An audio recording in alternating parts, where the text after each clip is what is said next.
we're live. What's up, everybody? What's happening? Hey! Whoa, whoa, hey, we got cut out somehow. That was weird. No, it was really loud. I fucked up. I need to let the world know real quick before we continue on that number one, Bor, I've told Chris to keep that beard because he looks fucking good with it. And I will never stop commenting on how good your beard looks because if you shave it, I will thrash you. So keep that. And Mark, dude, the stash is dope. Thank you. So I appreciate please don't get rid of the stash because, yeah. I dude, actually keep kept it because of you, because I'm like, well, Nsima's a good-looking guy. He knows what's up. He knows what he's talking about. Well, it's good because he's young. He's younger too. So like, you need somebody younger than you to be like, yeah, Pep actually, you up. that does look good. I was like, hey, it makes me look old. And he's like, no, it looks really good. Like, just It leave looks it. You're old anyway. He's Oh, I didn't say that. Hey, what are you mixing up over there? You got like a concoction going. Bro, you know, today is actually a white girl told me this. Today is the first day of pumpkin spice, season? pumpkin season at Starbucks. Like, this Wow. is the first day you can go.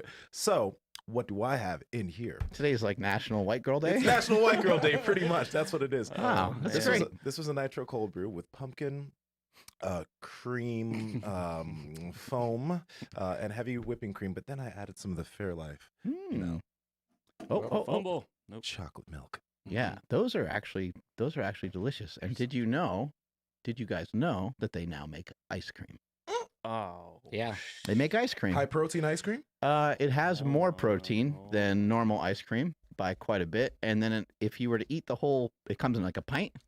It's about 480 calories, so it's under 500 calories, which I'm in. sounds like a decent amount of calories. But when you're talking about like eating a Ben and Jerry's tub, right? They're also lactose free. I was just gonna say that. Wow. They're dope. They I got like mint, them. They got mint chip. Your favorite? Oh wait, no, that's my favorite. Ew. You can't believe you guys don't like that. I love that shit. Mint chip would never be like the go-to, though. It is for me. Yeah, Really? I don't want to brush my teeth and It's eat a- chocolate. Right? It's a texture thing. That's what it seems like to me. I think that Oh. I think that just moved on you a little bit. Yeah, I know. I don't know. I don't disagree with you completely, but I enjoy it. It's great. Whatever. Again, it's a texture thing. You don't look like a mint chip kind of guy. Really? Yeah. What I look like? We don't notice that in your step. Yeah. You look like a down and dirty, like Ben and Jerry's, like 16 things in the ice cream kind of guy. No, No, not just quite. simple. Yeah, pretty basic. Yeah, not as basic as the pumpkin spice, but pretty close. Shit, this is good shit. It probably Ben and is Jerry's delicious. always has like one weird ingredient that doesn't fit. Like it'll Oh. be all these like awesome ingredients together, and then there's like something weird, like cherries in it or something. Just try to give me some more flavor, and you'll never say that again. Bor, Okay. what's your favorite cut of Piedmontese? My You can only favorite- pick one. My favorite cut of ice cream. Favorite cut of ice cream. My favorite cut of Piedmontese. It's kind of not fair, but it's the filet mignon because it is just so tender and amazing. The Yeah. Mm. Yeah, the filet is definitely my favorite of all. Like I could eat those all day long, just because they are so tender. Do you mess and around with getting like grass-fed, grass-finished type stuff, or you don't care? well, they just they send me a lot of stuff, so I just pick and choose different things. But I don't think that it's important at all to get finished or grass-fed beef from Piedmontese. You're misinformed. Well, here's the reason why. I just was actually listening to a podcast with Paul Saladino and Tucker Goodrich, and they were talking about chicken. And they were like, well, if you're going to eat chicken breast because it doesn't have the poly-6 saturated, Right. they're in all those And fats. and chicken everything. breast, it doesn't have fat in it anyway. Yeah, so kind of the same thing with Piedmontese. It's so low in fat. Most of the cuts are so low in fat that unless you're just buying straight ribeyes, there really is no reason Right. to go with a more expensive cut. So if it's more expensive, then with Piedmontese, that's what's the beauty. You don't need to worry, but they do offer it if you are dead set on it. Sometimes I think people are scared of the price of Piedmontese steaks, and we're very fortunate that they send us that stuff for free. It's pretty amazing. But what I would say is a lot of times, being a carnivorous person for many years, I'm spitting out a lot of meat when I Heck eat yeah. regular steaks, and I'm trying to cut it with a knife, and I can't get through it. And even when I start to chew it, I got to spit some of it out. It's been extremely rare. I think that's only happened like once or twice with a Piedmontese steak that I can recall. The only time I have to chop off the fat is with a New York strip, which is common amongst New York strips. You always have to cut that little thing of fat off. But What's it's interesting is amazing. You cut that off. You don't eat that. It's just a lot of times you can't. Like it's A lot of times sometimes it's it's too not thick. not edible. Tough.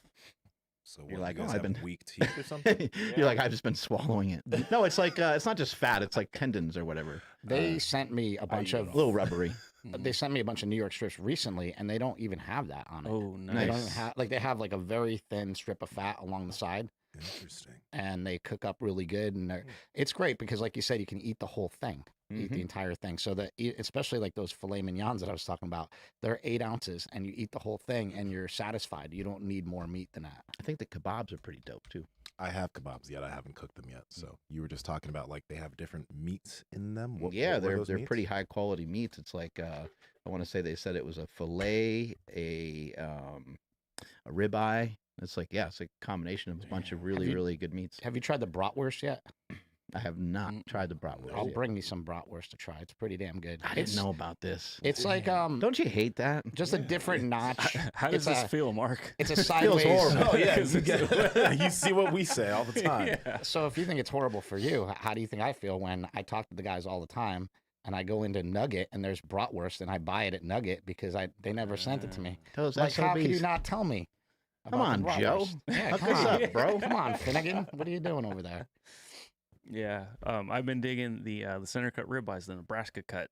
I don't know if you've messed with that one, but it's just like a super lean That's ribeye. mainly what I eat. Okay, Is yeah, the yeah, center cut ribeye, flat irons, and fillets. yeah, absolutely.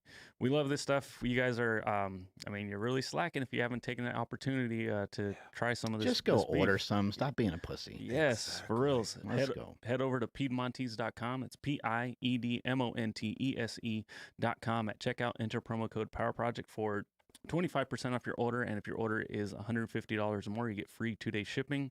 Again, that's at Piedmontese.com. Check for the links down in the YouTube description as well as the podcast show notes. But to be clear, right after Mark said stop being a pussy, there's nothing wrong with it. It's delicious.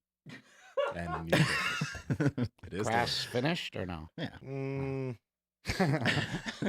Doesn't matter. Doesn't matter. Either way. Either way.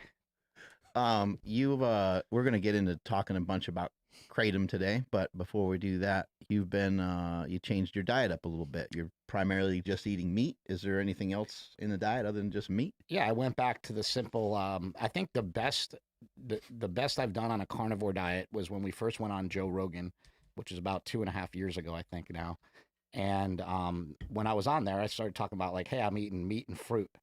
And everybody got so mad about it. Everybody got all up in arms in the About comments. the fruit? Like, Or- hey, bro, you're yeah. not really carnivore. Says he's carnivore, eats fruit. Ha, ha, ha, blah, blah, blah. All now, like, everybody's doing it. You know, I'm looking at Paul Saladino, who I've always really looked up to and appreciate his content and the things that he's done in the carnivore community. But I think we, you know, not that we've lured him over, but over time, I think people realize like I can do better if I just have a little bit of fruit. Yeah. I could do better if and you know, and he still sticks to like more seasonal fruits and things like that. I just don't even worry about it. Like I have a giant thing of pineapple and watermelon in the refrigerator there that I just can't wait to smash, you know, like later on today because I just bring it along for snacks. It's something that sort of fills in the gaps and it stops me from like eating Sour Patch Kids. Mm-hmm. Sour It Patch keeps you Kids away your from thing? eating junk. I love like stuff like that. Yeah. Real quick, Bor, I remember you and I were both kind of messing around with like anabolic diet stuff. So like the super low fat, those protein ice creams and stuff. Yeah. What was it like for you in the middle of all that? Because I don't think you're doing too much of that anymore. No, Correct I me if did I'm that. wrong. I did that for quite a while. We were doing Mhm. like a photo shoot here, and I'm like, well, let me try more of like Greg Doucette's anabolic Right, diet. yeah, I really like a lot of the stuff that he puts out. And so what I do is like I try all these things and I just take what works with me. Hold on a second. Greg Doucette's diet is called the Anabolic Diet. Yes. Anabolic cookbook. Yeah, cookbook. It's All right. it's not really he The doesn't have- Anabolic Diet is from Mauro Di Pasquale. Yeah, no, Yeah, no, I I think know. that's just what like everybody in the Alright, alright. YouTube space calls I was getting it. upset there No, for a moment. Well, no, a lot- Doucette's too smart for shit like that. yeah, he doesn't Good. actually call it the anabolic diet, but Mhm. he Has has an anabolic the cookbook. anabolic Correct. cookbook. Got it. And then people talk about like Anabolic ice cream. eating anabolic, Mhm. which is, you know, weird. Got but, that's what they talk about. We eat catabolic on this podcast Mm-hmm. because we don't eat. You don't eat, you just You don't fast eat. faster. Well, fasting's a big part of it for me. So yesterday I fasted all the way until I got home at 5 p.m. Mark and I worked out yesterday. We did some legs, some brutal sissy squats like you showed me the other day. And when I got home, I just smashed a bunch of fruit while I was making my meat. And then I ate the meat.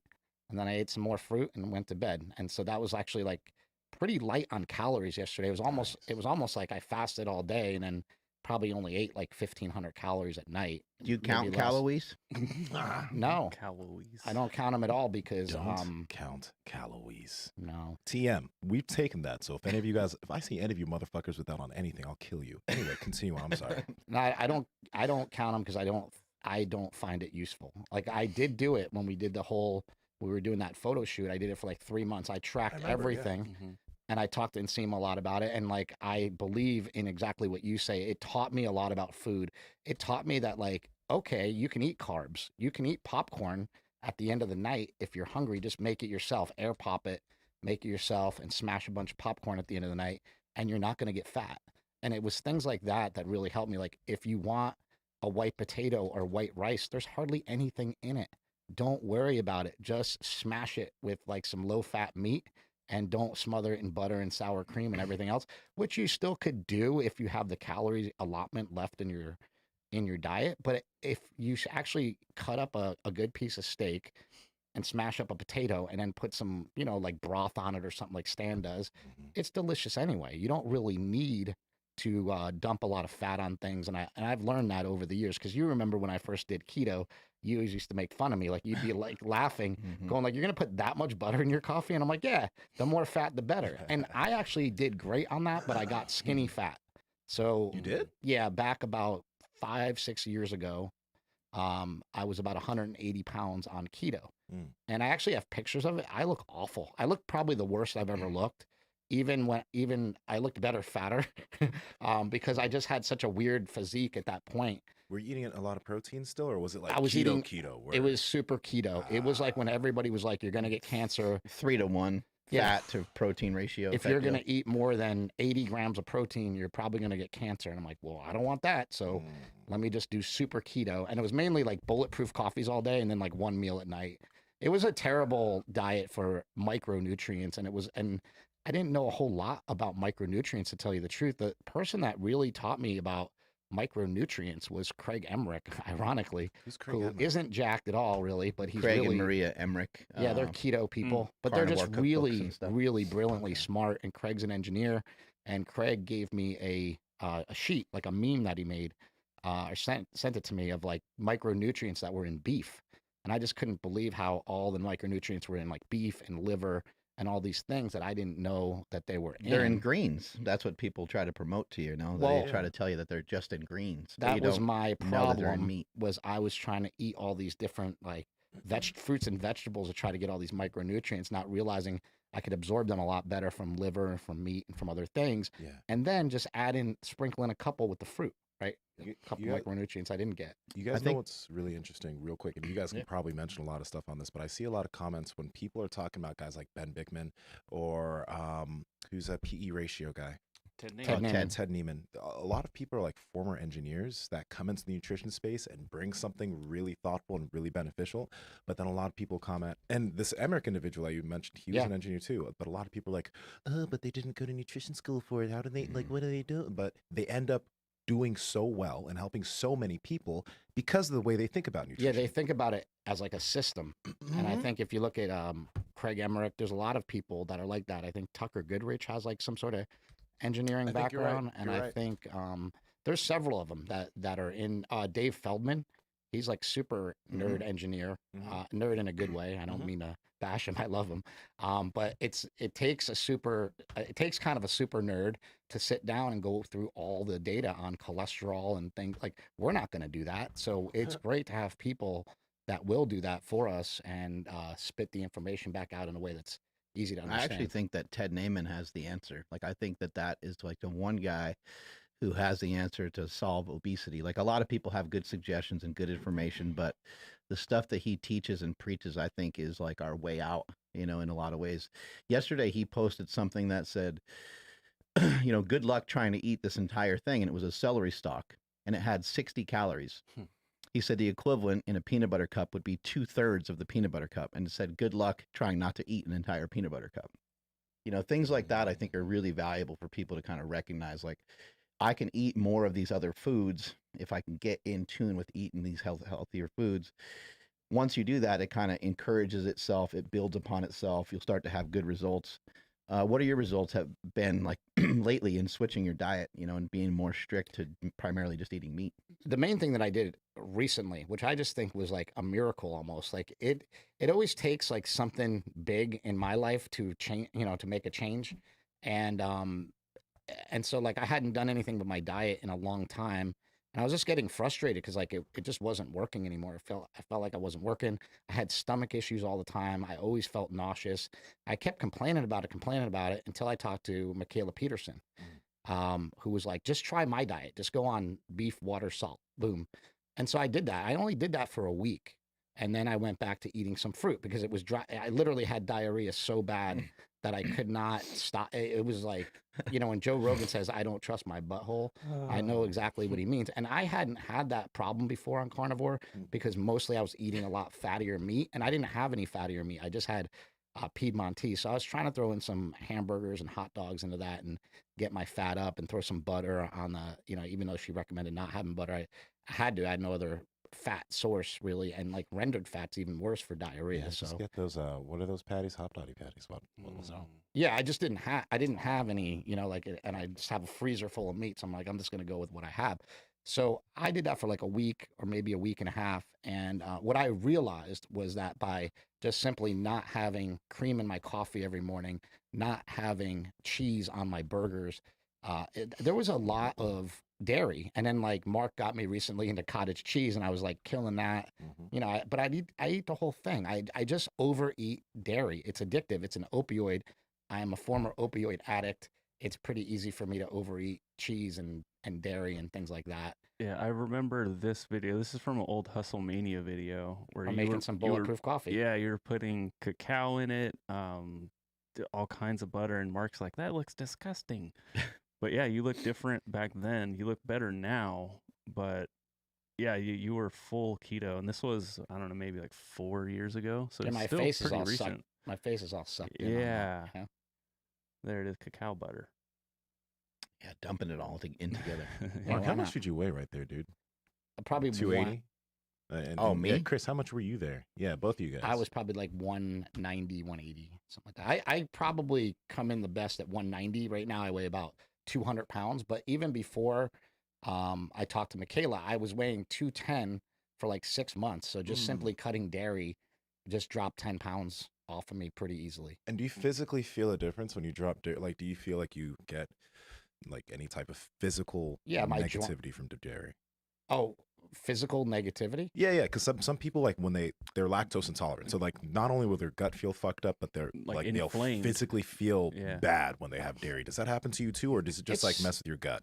It's really hard for me to pinpoint things like that. You know, like I ate some carbs this weekend and then my knees hurt yesterday. And I'm like, was it the carbs or am I just training too hard? You know, like it's really hard to tell because we do so much that it's really, I don't know. I also think a lot of times when people talk about like foods and how bad they hurt after a food or something, like I think it's a little bit ridiculous, Yeah. but I do get it. I understand that like, here's the other question, the real question to ask.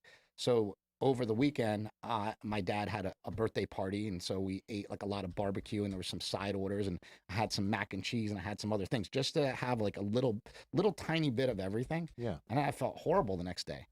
However, I probably ate 3,500 calories, and I'm normally, you know, eating a lot less than that. So to Lane Norton's point, maybe you're just overeating. Maybe it's too much food. Maybe it's too much stuff.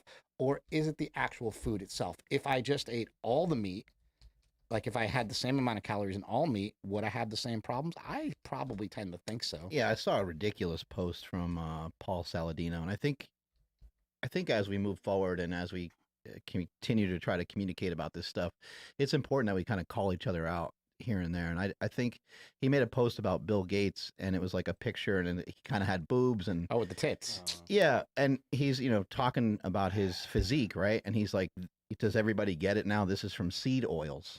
And I'm like, you you have no idea what it's from. You don't have any idea of the particular diet that Bill Gates does or Bill says Gates he does. may not eat any seed oils. You know, It was like, just who knows? it was just a ridiculous proposal. I was like, this is garbage. Like, why put that forward?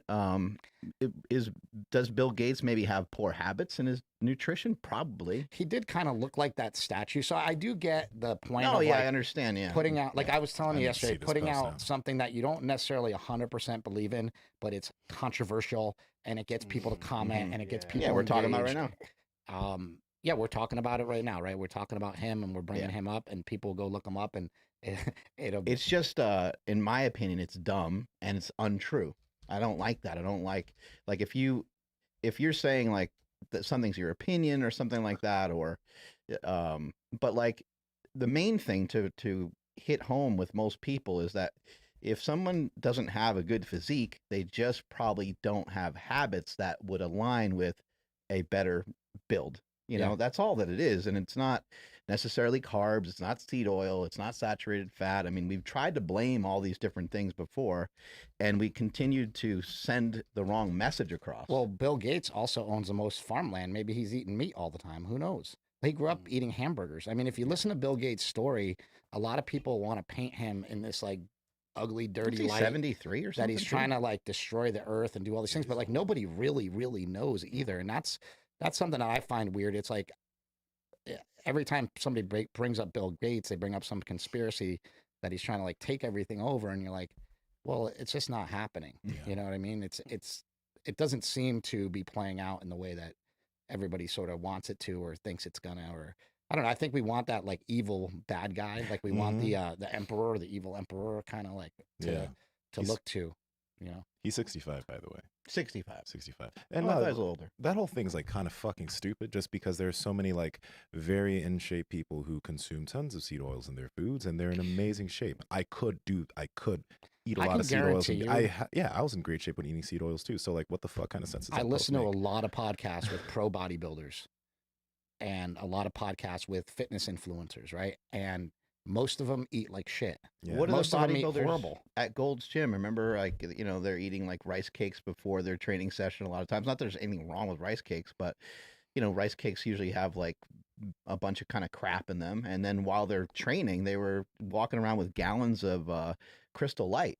You know, they're ingesting like, you know, all these things that people think are like polluting you or harming your body and all those things. Yeah. If you ever go to like Tony Huge's house, it's full of seed oils and crappy food and I'm sure he eats good a lot, but he also uses chemistry to combat a lot of these things. Right. And so it's not always like what you see is what you get too, you know? So it's just interesting to see that a lot of people who are in great shape don't even eat good. It's just genetic, or it's because they're using something to get them there. Or they're just like staying in a deficit while continuing to exercise. Yeah.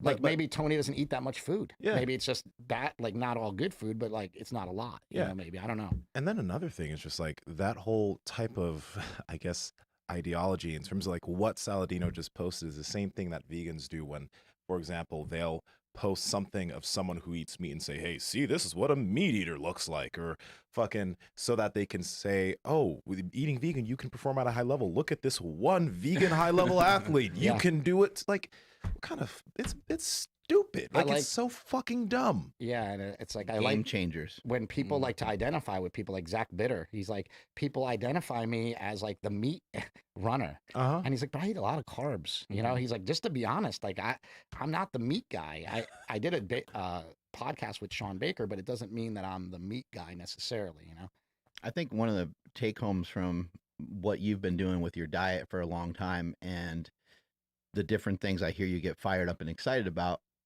almost every single time it's off the heels of a change. Like you so I think it's important for people to recognize that when you change your diet, and your diet, in my opinion, your diet should be ever evolving. You should be changing your diet. But every single time that you make some small changes in your diet, you'll probably notice, as long as they're for the better, you'll probably notice some progress because of like what's called the honeymoon period. There's like a 4 to 6 week time frame that if any one of us here decided to do a vegan diet or anything, like I wouldn't put it past that we wouldn't make comments and being like, That's really odd. Mhm. Wasn't expecting to feel better, but how many of us have eaten a crazy amount of protein for a really long time? Could you make an argument that that would be a nice break for our body to, explore and do something else for a little while? So I think sometimes just a change of pace. Maybe just don't fast for the next 3 months, just to spin out of it for a bit, and then go back to it at some other time. Yeah, I was gonna ask, like, what do you think that time period is? Because I already don't know how many weeks ago it was, but you're like, just load up on protein, eat as much as you want, not as much as you want, but just load up on protein. And so like I went from having just like one steak to two steaks and then like a protein shake, and I kept loading up, and so like 400 grams of protein was pretty easy for me. Ooh. That's awesome. Wow. Yeah, like extremely easy, where I'm just like, well, shit, I guess I'm gonna stop, like, because I feel like I'm gonna overdo it. That's really crazy to me, though, because So- but- 400 grams of protein would be so hard for me to eat. But get this, fast forward, I'll just say 4 weeks now. I don't know how long it's been, but like to do that again right now is like really hard. And so now I'm like kind of leaning more towards like, oh, fuck, dude, I really do want like more carbs again. Do you know why? You asked, do you know why? I have no idea why, other than what Mark just said. If I were to make a change to go high carb, low fat, I'd be like, this is it. I'm good. I feel the best right now. This is awesome. In about 4 to 6 weeks, I might be like, shit, dude, I'm hungry. I'm tired. I'm going back on that high protein diet again. So I don't know. I'm just curious, like maybe that 4 to 6 week. This is what makes nutrition science just garbage, basically, because when you go to test people and you have them even if you put them on lockdown and you have them in like a metabolic ward where you track every single thing that they do, it's probably coming off of some other type of diet. So Yeah. what diet's effective for people? Any diet, any nutritional intervention is going to be better than what the fuckheads were doing before, eating McDonald's and whatever else they were doing. Yeah. So it gets to be really, really complicated, and that's why I don't ever really wait for the science. I just try to go with what feels good to me, and I try to go with suggestions that other people have had. Guys like Stan Efferding, guys like Sean Baker. There's a lot of great people to listen to. Yeah. What do you think about what Arnold said? Oh man, it's funny because I put up a post about it. He said, "Screw your freedom," and I just quickly in my head was like, "Oh, screw your freedom, huh?" Like he gave this big speech about everything I have, my career, my success, my family. I owe to America. I owe it to the freedom I got. I owe it, and then he's like, "Screw your freedom." I think Arnold actually regrets what he said. I think I've seen him walk it back a little bit. I think that he realizes that what he said struck a chord in a lot of Americans who really, really believe in probably freedom. Really hurtful, especially to people that defend the country. If you're in the military or anything like that, yeah, like of course you're gonna be pissed. I saw like Brian Shaw like ripped his posters off the wall. Callum von Moger ripped his posters off the wall. Said, "I'll never associate with Arnold again." I was supposed to be like the next Arnold, but like fuck Arnold, basically. And what was like? Okay, so did you guys, either of you, see the whole thing? Or yeah, was I watched the whole video, of course. So contextually, was it that bad? It was pretty bad. I mean, it was like this. It was he basically said, he said, you have these people saying, "Oh, this wearing these masks is cutting into my freedom." Well, screw your freedoms. Freedom comes with a lot of responsibility and obligations, and I believe that could be true, but like your obligation isn't to just listen to everything the government says. Like that's not freedom. Like that's not. But in his particular case, wasn't he talking about going to the Arnold Classic or no?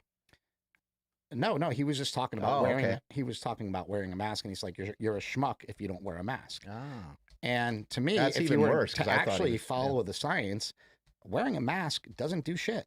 Like we know that. We've seen that a million times in the science that a lot of people don't feel that these things are effective. Now, the one thing that I've found weird about the whole pandemic is everybody says that the N95 masks are very effective.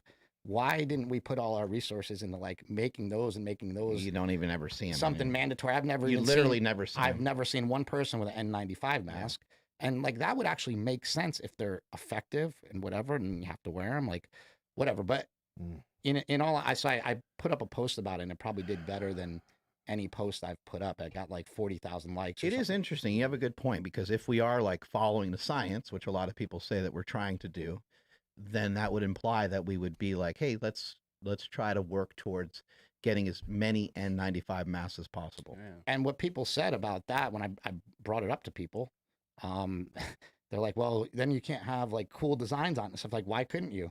You could have the same shit with a N95 mask. You could do the same kind of business with it. You could actually, and who knows, man. Hopefully, to me, there's simpler solutions than what's being put out. I put up a post yesterday that got a ton of heat, but it's kind of awesome. I like it. I like the heat. So I put up a post that said that Dr. Janet Woodcock, it's a real name. Hey now. She's the same person that was in charge. She was in charge for a year when like OxyContin was approved. Now that doesn't mean anything that necessarily the FDA approves a lot of things. The point I was making is like, look at where OxyContin went. Look how sideways that went. Look at the Alzheimer's drug that Dr. Janet Woodcock was in charge of pushing through when everybody said this is going to kill a lot of people, and she still pushed it through. Look at this so-called, not even a vaccine, but this thing that they have out now, this medication. What is that going to do? We don't know. For people, it's just as ridiculous for me to say that it's going to be bad as it is for people saying it's going to be good. Mm-hmm. It's just as ridiculous. It's like, I don't know either. I don't know if it's going to be bad. Well, I think that people are under the illusion that the vaccine is going to prevent them from getting sick. My best friend in the entire and world. it could prevent you from getting sicker. My best friend in the entire world called me yesterday. He is the head of one of the divisions of Pfizer. And he basically said, you have this vaccine. It works for some people, doesn't work for other people. People still get sick. He's like, it should just be a choice. Mm-hmm. And this is a guy that works for the company. He's like, it's stupid. It's not been shown. Like, yeah, it's been shown to be effective, but it hasn't shown to prevent it or prevent the spread of it or prevent this and that. And so, like, we've seen that. Why not? I think there needs to be more messaging around. You're probably going to get sick. Yeah. And that's okay. You're probably going to get it. And even if you're vaccinated, you're probably going to get it. You just might get it to a little bit lesser degree. I think that's healthy. I don't know what the other option is, just to stay inside and not do anything. I'm not anti-vax. I'm not against the vaccine. I am against it for myself because I have autoimmune conditions that I'm still trying to figure out today. I wake up with pain every day. A lot of it's gone away. I've fixed a lot of it. So you just don't think it's a good decision for you?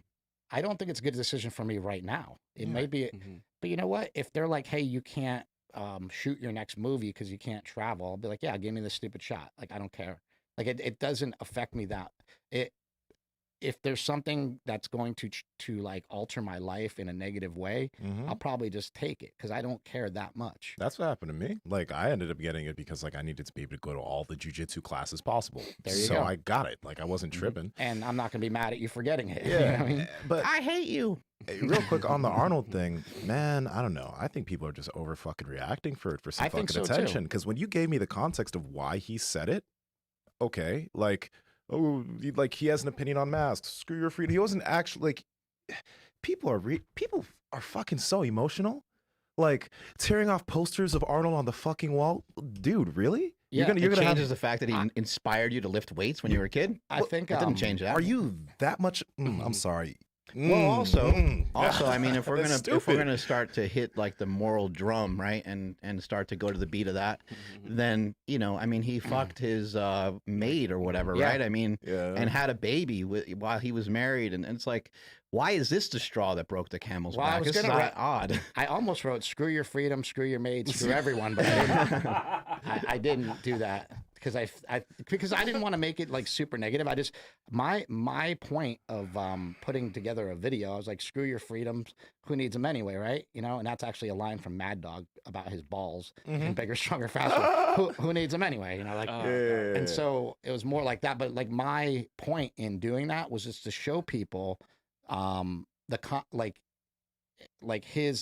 him saying screw your freedom up against him saying I am so happy to have my freedom, to me was like a juxtaposition. And as a filmmaker, like that's just what I do. I just look for things that are gonna cause people to go, holy shit. It's gonna make people remember it, right? And like Gary Vee says, if you can like entertain people and inform them at the same time, then you win. All I Well- gotta say is Arnold's still dope. Yeah. I Still think fucking so. Oh, awesome. man. Yeah. Well, and also Who too, cares? people can take content from any one of us here and have us say the exact opposite thing that we once believed before. Mm-hmm. The difference is that no one fucking cares because we're not Arnold. Yeah. Mm.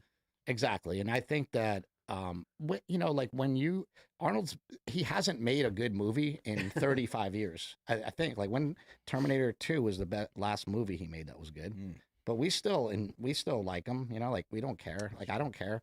I see him at Gold's Gym. I'm like not gonna like shun him or like he's still Arnold. He's still the best guy in the whole gym. That's a good question. You know? Yes.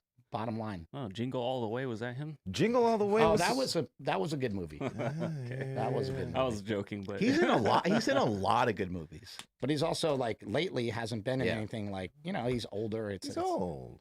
Yeah. You know? Let's He's see. old, Arnie. Oh, Still would love to see him nice. come back in like a good, like they're making a new Predator movie, Mhm. but it's gonna have a female in it. Like the female's gonna Let's be the not get star. into this part. Yeah. and it's like, why don't they just put the older? And that's all the time we got for today. Why couldn't they make, if they have this new dope idea for Predator? Why isn't Arnold just in it? Like who Yeah. cares? Who knows? Who cares if he's old?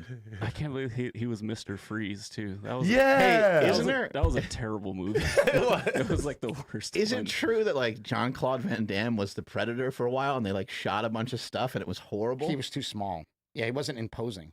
He Yeah, looked like that's- it was a Predator doing all these like crazy. He looked like a Brazilian. and he was in like capoeira guy and or he was in whatever. some horrible suit. He was like dancing. And they had to scratch all this stuff and they had to start over. And then they had some behemoth guy that they had in a suit. And then somebody came up with that legendary that Stan Winston, I outfit or think. whatever the fuck that thing is. That Yeah, thing's yeah, yeah. crazy. That guy is so scary in Predator. Yeah. I don't know if that's is that true?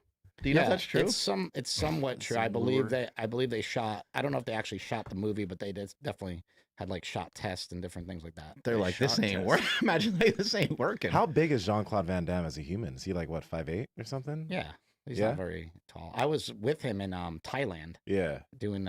They did this Kickboxer 2 reboot, Yeah. and it was so funny because like Half-Thor was in the movie. Really? Yeah, but he was really angry at the time, and he hated all Big the, and angry. Yeah. So I don't know what he was going through at the time, but it was like before he ever beat Brian Shaw, Yeah, yeah. and he was just like angry, and like he would talk to me because I was like Mark's brother, and he knew who Mark was and stuff. Mm. But he wouldn't talk to anybody on the set. He ended up getting in a fight with like one of the producers, telling him he was going to kill him. Imagine getting in a fight with that guy. I couldn't even imagine it, and I'm like, they would be like, oh, Half-Thor's out of control again, and it was like so listen to the crew. It was like Half-Thor and like Mike Tyson were both on the same set. Oh, wow. um, That's intense. Then when we were in Las Vegas, it was like Brian Shaw and Mike Tyson, which was interesting. They hung out a lot. And then when we were in Thailand, and it was like I was with Roy Nelson, Mm. the fighter, Oh, yeah. Vanderlei Silva, and Fabricio Verdum. Wow. Why am I only hearing And- about this now? Yeah. I didn't know I about did the this a Vegas while- part. I did this I a heard while- Chris has Thailand all the part. stories of like Yeah. everything. Well, one of my friends was producing this Kickboxer 2 Mhm. movie, which ended up being terrible. I'm sorry but- that I'm gonna have to miss this, but I have my Yeah. second morning doo-doo to Oh, take. there you so go. I'll see you Hey, guys. Sorry, Fabricio second Verdum, he I think you said you seen him bench like 185 or something like that, right? He was really, really weak. And then my friend Jared Bunch, who is a black belt in Brazilian Jiu-Jitsu, he played for the New York Giants. He's a tank. He would bench, he'd bench well over 400 pounds, and he got for Fabricio doing 225 for reps and different things. And his strength after he trained like that, he came back into the heavyweight division and cleaned house for a while. He was like a lot stronger, Yeah. and he's one of the best Brazilian Jiu-Jitsu yeah. guys in the Mhm. world. The most interesting guy that I've met was Vanderlei Silva, because he was honestly the nicest human being I probably have ever met in my life.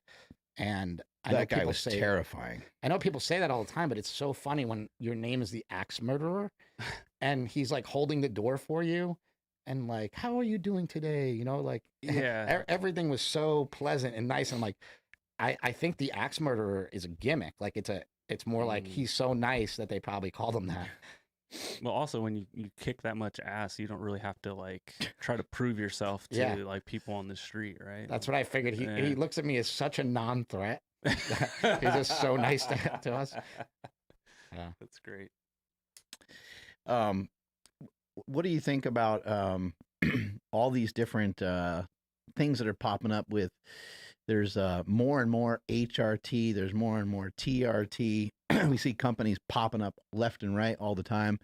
Do you think that your movie Bigger, Stronger, Faster had maybe an impact on that? Because you guys, you uncovered that in the film. Yeah, I definitely do. I mean, I think that millions of people saw the movie. I know it was in worldwide distribution. It was on Netflix for over 10 years. It it did really well. It had a really wide appeal. It's really like the only movie out there that tells you anything about steroids. I mean, you could watch Icarus, which I think was really good, but it was more about like doping and the scandals behind doping. And that's why I'm getting ready. I'll announce it right now. I'm getting ready to do another movie. You're getting ready. Yeah, I'm getting fired up. This is why you're getting so jacked. Another film about anabolics, because what I think now, I think it's great that these TRT clinics are popping up and these hormone replacement therapy clinics are popping up all over the place. I think it's great that people can go to a doctor and get their blood checked and see where their testosterone levels are. But the place that I go to and the place you go to, like, they're so comprehensive that they go over everything. So if you go to a normal doctor and just go for like a checkup, they're going to like check your heart, do the, that's not going to really tell you much of anything about your overall. Maybe give you a lipid profile. Yeah, about your overall health. But what these guys can do on Zoom with a comprehensive blood panel is absolutely incredible. I've been watching a lot of like More Plates, More Dates, a lot of YouTube content based around steroids. And what I've been finding is we've seen a whole lot of people I'm 48 years old. I've seen a whole lot of people that are my age, that are my friends, that are either dying, having kidney transplants, having liver transplants, having all sorts of issues related to anabolic steroids, but usually not because of anabolic steroids. And so what I want to do is make a film. Yeah, there's some smoke there, right? Like there's steroids are involved in some way, and we don't know in what way. We're not sure if steroids led to John Meadows' death. We're not sure if steroids led to Charles Poliquin's death.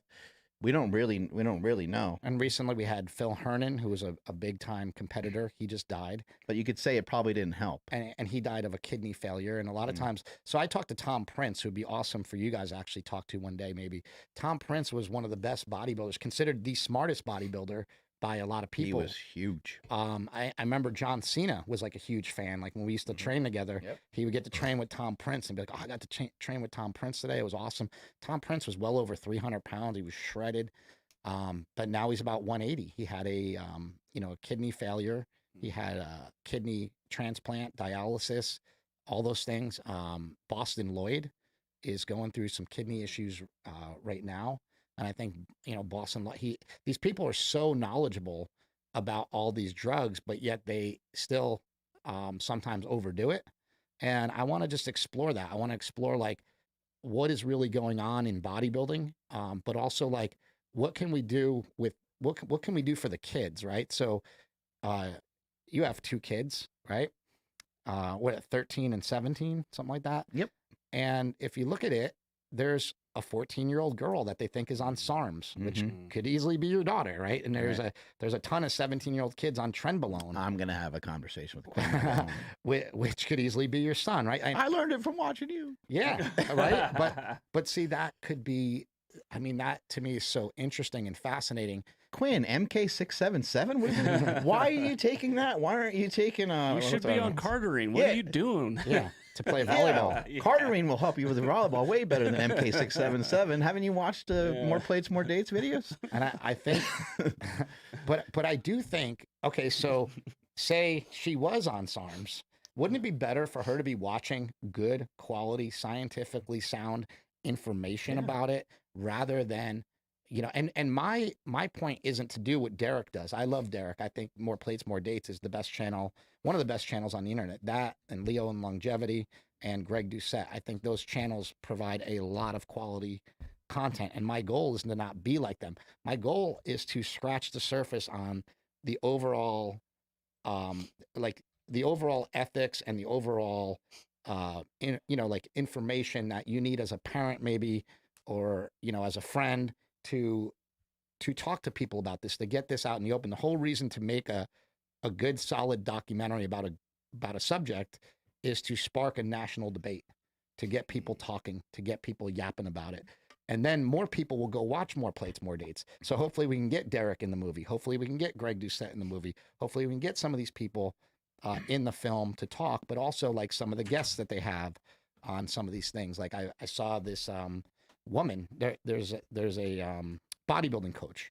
And this is really interesting. There's a bodybuilding coach who supposedly killed 4 women, right? my God, that's Recently. Heard about that. And when you actually look into it, I think, again, like with Arnold, the guy's name is Shelby Starnes. I think people are coming down way too hard on him and not looking at the personal responsibility of the athlete. They just like leave that behind. They're like, oh, this protocol is so aggressive. And then I watched another podcast where they actually went over the protocol and they talked about it and whatever. And like, yeah, this looks pretty aggressive, but like everybody's different, right? So we don't know what this person was, what else they were on, what they were taking, What they actually did versus what was actually they were supposed to do. Who Yeah, knows? exactly. And there's those things too, and there's a lot of elements to it. And it did look like it might have been a little bit negligent, but at the same time, the woman who just recently passed supposedly was on blood pressure medications, Oh God. which they say, oh, that wouldn't affect anything. Well, blood pressure medications are usually diuretics, and so if you're taking diuretics on top of diuretics, maybe that's a big problem for your kidneys. You know, That's dangerous, man. and then supposedly the woman passed out 4 times.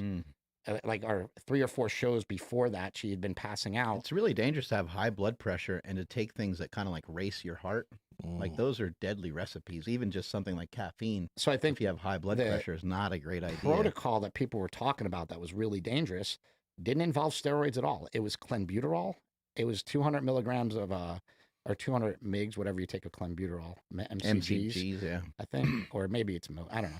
And then it was Micro. and then it was 200 of or no 100 of like 150 to 150 of thyroid T3, which most people take like 25 Yeah, that's mcg an of astronomical amount. thyroid. So if you take Oh my God. 4 times the amount, you're just going to drop all your body fat off, but it's also very catabolic and you will drop all your muscle off. Right. These things are not necessary to be shredded and lean. I'd also say it doesn't pull all the body fat off you. Your habits do. Yeah. So you got to always keep that in mind. People that are looking for the shortcut, steroid, like performance enhancing drugs like testosterone, you can take them and not do anything and you will gain a little bit of muscle mass. Like that's been shown. It's been documented. We even had some friends back in the day that did shit like that. But nothing that you're going to take is at the moment, is it going to change your habits? You know, there are some things that are kind of getting into being able to dull your hunger and some things like that that could maybe potentially help you out more in the future. But at this moment, you can't really take something that's going to like strip a ton of body fat off of you unless your habits are in line as well. Yeah. And speaking of what Nsima said, it's like there was a woman that like doing what you said versus doing what you're supposed to do, doing versus like what the person actually does, right? There was a woman that she was calling in on Leo's show and she was like sort of outing this coach, saying like what the protocols were and whatever. And she talked about her own protocols. So then her ex-boyfriend, this is amazing, I love shit like this, goes online and says like, look, I can't just let this sit here. You're very gossipy, boy. Yeah, I know.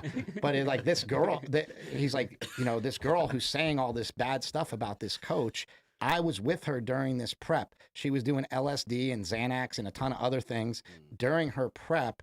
And that's probably why her drug protocols were so damn aggressive, because she wasn't doing anything she was actually supposed to be doing, and she was partying the whole time. Therefore, holding too much water. Therefore, the coach is like, what the hell's going on with you? We got to strip more water off of you. And the coach gets more aggressive because he just wants the person to win and sort of like validate what he does. So it becomes this like cat and mouse thing. And it's like, I think if people are going to have a coach, they really need to listen to him.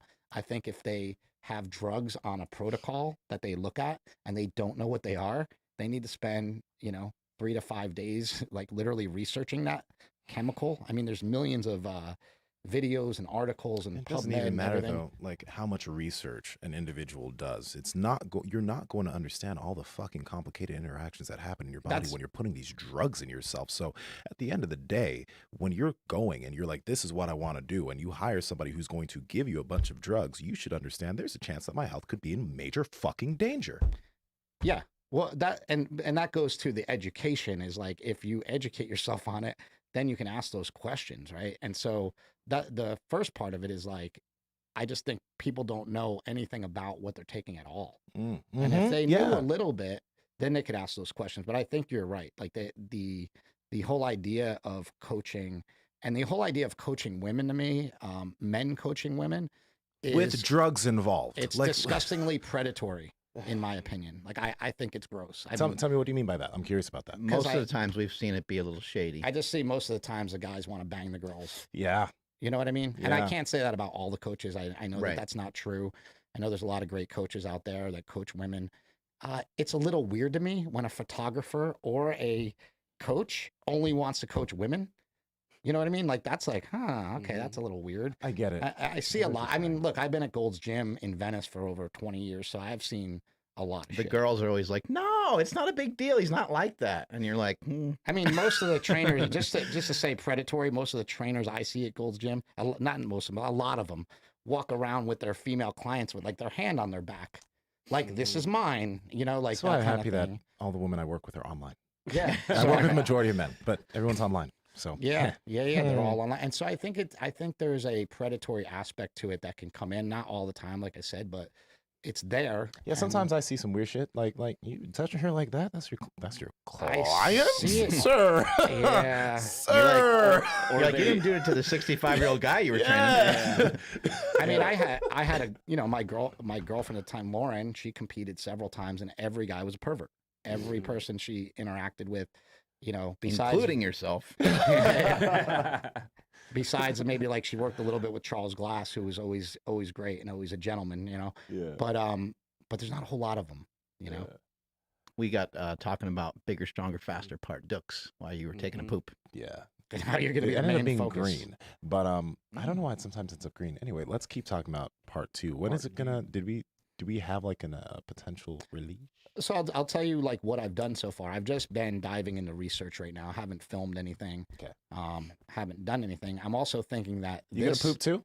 Yeah. Pee break, but Pee. Okay. It's let's like, I'm go. outta here. I'll get be it. next too, by the way. All right. I think that, like I was telling Mark, I want to make a film that informs people of all this stuff that's going on, so that we can fix it, so that we don't get stuck. Like, I think I made Bigger, Stronger, Faster, and I think it's a big stretch for me to compare myself to like Oppenheimer, the guy who invented the nuclear bomb. But in a way, like after he did that, he said like I have become death or whatever, right? Like he regretted what he did. The guy who invented steroids, John Ziegler, who invented Dianabol or was part of that team, he regretted what he did. In a way, Bigger, Stronger, Faster, looking back at it now. You regret it? No, I don't regret it, but it kind of says, hey, these things aren't that bad for you. Like in an overall sense, like we want to win as a country. We're born in this country. We're raised in a country that preaches to win. And if you don't win, you're a loser. And you can take steroids to get there. And they're not that bad. They're not going to do what the media told you they're going to do. But now that there are SARMs and peptides and TRT clinics everywhere, and you can buy all the shit online, and the pandemic's made it a lot easier to get things in your hands. And people can get into it younger. Yeah, and I see a lot of YouTube videos that are all about SARMs, and what are they really doing? They're pushing SARMs. They're not. While a lot of them are harm reduction, telling you not to take them, it's still like people are watching the videos and then going to take the stuff. And then you do have people that are pushing them, that aren't scientists, that aren't doctors, that are really pushing them. There are people out there like Remington James. He says that they're safer than steroids. And it's like, okay, I'm going to believe you that they're safer than steroids. You don't have any information on this. It's just an opinion. And it's okay to put out those opinions. But I think those opinions can be very dangerous because I think there's a lot of teenagers watching those particular channels. Yeah, well, the barrier of entry got pushed way too far down. It's too easy to obtain some of these things. And then even worse, it's what you think you're buying is incorrect. Like, you know, you're actually buying some like straight D-ball. I think they've done a lot of studies on SARMs. This would actually be interesting to do for the movie, is like buy a bunch of SARMs and then test them. And see what's actually like really in them, because like who even really knows? These are research chemicals, not authorized for other uses. There's interesting things like the peptides, all these peptides. They could do wonderful, amazing things, but they're research chemicals that aren't really, they're not really, they're studied, but they're not, nobody knows what they're doing with them really, you know? And so that's where the danger comes in my opinion. Time is going to be the thing that gives us an idea of what's going to happen, because you got all these now young kids fucking hopping on SARMs at 18, 19. Let's see what happens in 10 years. Hopefully everything's okay. Hopefully everything's not as bad as it could be. But if it is, we'll see. We did have some issues years ago when there was like a lot of pro hormones out on the market, and there was a lot of kids that messed around and played around with those. Something happened? No, I don't believe much has happened. Okay. Is my point. Also, like Chris and I, you know, people tend to confess to us their steroid use. Like, oh, I messed around with, you know, we have random people that will be like, yeah, I played around with some D-ball back in the day. And while I would never say that steroids are safe and that they don't come with a lot of consequences, because they certainly can, even just a bad injection can be a bad injection, and you can end up with a lot of problems even just from something like that. A lot of people that we know that just have randomly done some cycles, they'll say like, oh, it kind of messed up my head. I was really emotional when I took them, so I got off them. Yeah. But we don't really hear, I haven't really heard horror story. Have you ever heard a horror story of anybody like messing around with it a little bit and having a real problem? No, not just like messing around with it. And again, I'm not promoting it, but I'm just saying, like, I think that steroids in general are fairly benign, you know, but they can be problematic. If you're going to take them for a long time and take a lot of them, you're going to run into more problems. Yeah. And then just take them when you like are old enough to take them. Like let yourself develop. Yeah.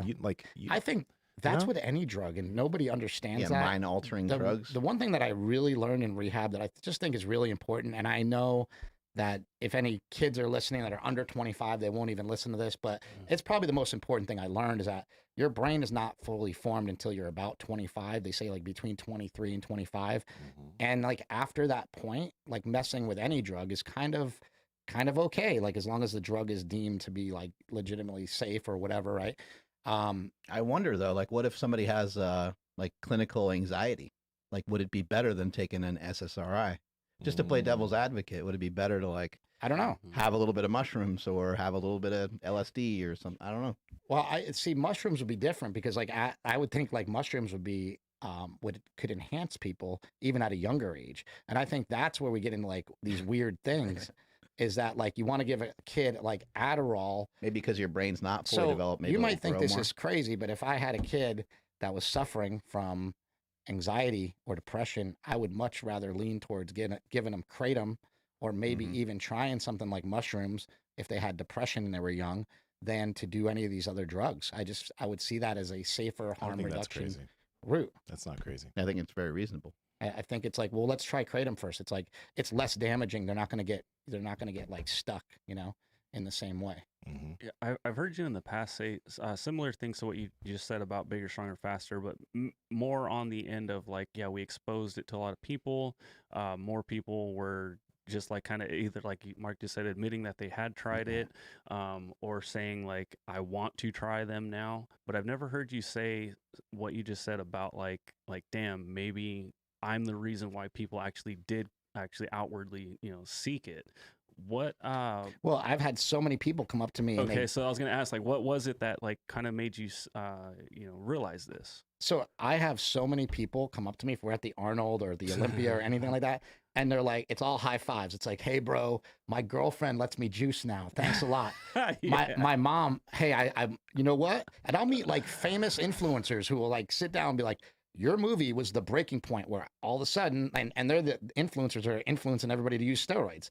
They're like, at some point, I sat down with my mom and we watched it, and then she got it. Family great time. She got she got the whole thing, and she understands what I do now, and now I'm allowed to do this. And to me, I'm going like, that wasn't the purpose of why I made the movie. I made the movie because I wanted to know if my brothers were going to be okay, and if you know what this sort of says about wasn't supposed to be an icebreaker, you fucking meatheads.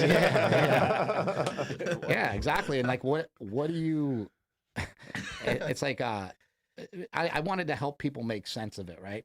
And now that we did that, I want to say it's weird because my message now is like, steroids themselves still aren't that bad, but let's take a look at all this stuff that comes with it. Let's take a look at the whole pie rather than just a little slice. Because if you want to say steroids aren't dangerous, I still think that you can legitimately pretty much say that in a controlled use, you know, situation. And if you learn the steroid family tree, Yeah. I don't know who made that, but that's brilliant. Oh, what is it? I don't know. Maybe Andrew can maybe try to find The it. steroid family tree is just like there's different steroids that do different things, and there's no reason. They come from like different families, right? And so you don't want to take. There's like I think 3 branches of it, right? Like testosterone is bioidentical, but then trenbolone's not. So like you the know? angry drunk uncle. Yeah. Well, it's like you have Exactly. Yeah, there you go. the family tree. You don't want to take 2 things. Yeah, like so you only want to take like one of each kind of thing, And or mainly stay in the middle. Yeah. Of things that are going to promote testosterone production. The other things are all kind of they're, in my opinion, they're a roll of the dice. And I think the I want to say the drunk, angry uncle. I don't even know. Like Tren, yeah, don't go inviting Trenbolone over for Christmas. Yeah. It's gonna be Smelly, bad. why are you not on the family tree? The stuff I hear about Tren though, like, cause I've been seeing some of Derek's videos, and he talks about like some high schoolers having stories of Tren, and his big thing is like, okay, number one, you're a young kid, you're already fucking going whatever, and then you add Tren, like Tren, Yeah. and then you're just like angry, and it's just like ooh, ouch. Yeah, I think I've talked. So it's funny because I've like posted some things like recently about the Olympics and blah blah blah, and I've posted about TRT. And I just get all these questions like, hey, bro, I know you got to hook up for Tren. Where do you get it? Right? Amazing. Yeah. Now, Oh god. I actually know that a lot of people will seek it out anyway. So I usually say, I don't do that, but here's where you could probably find it. You're gonna get so many DMs now.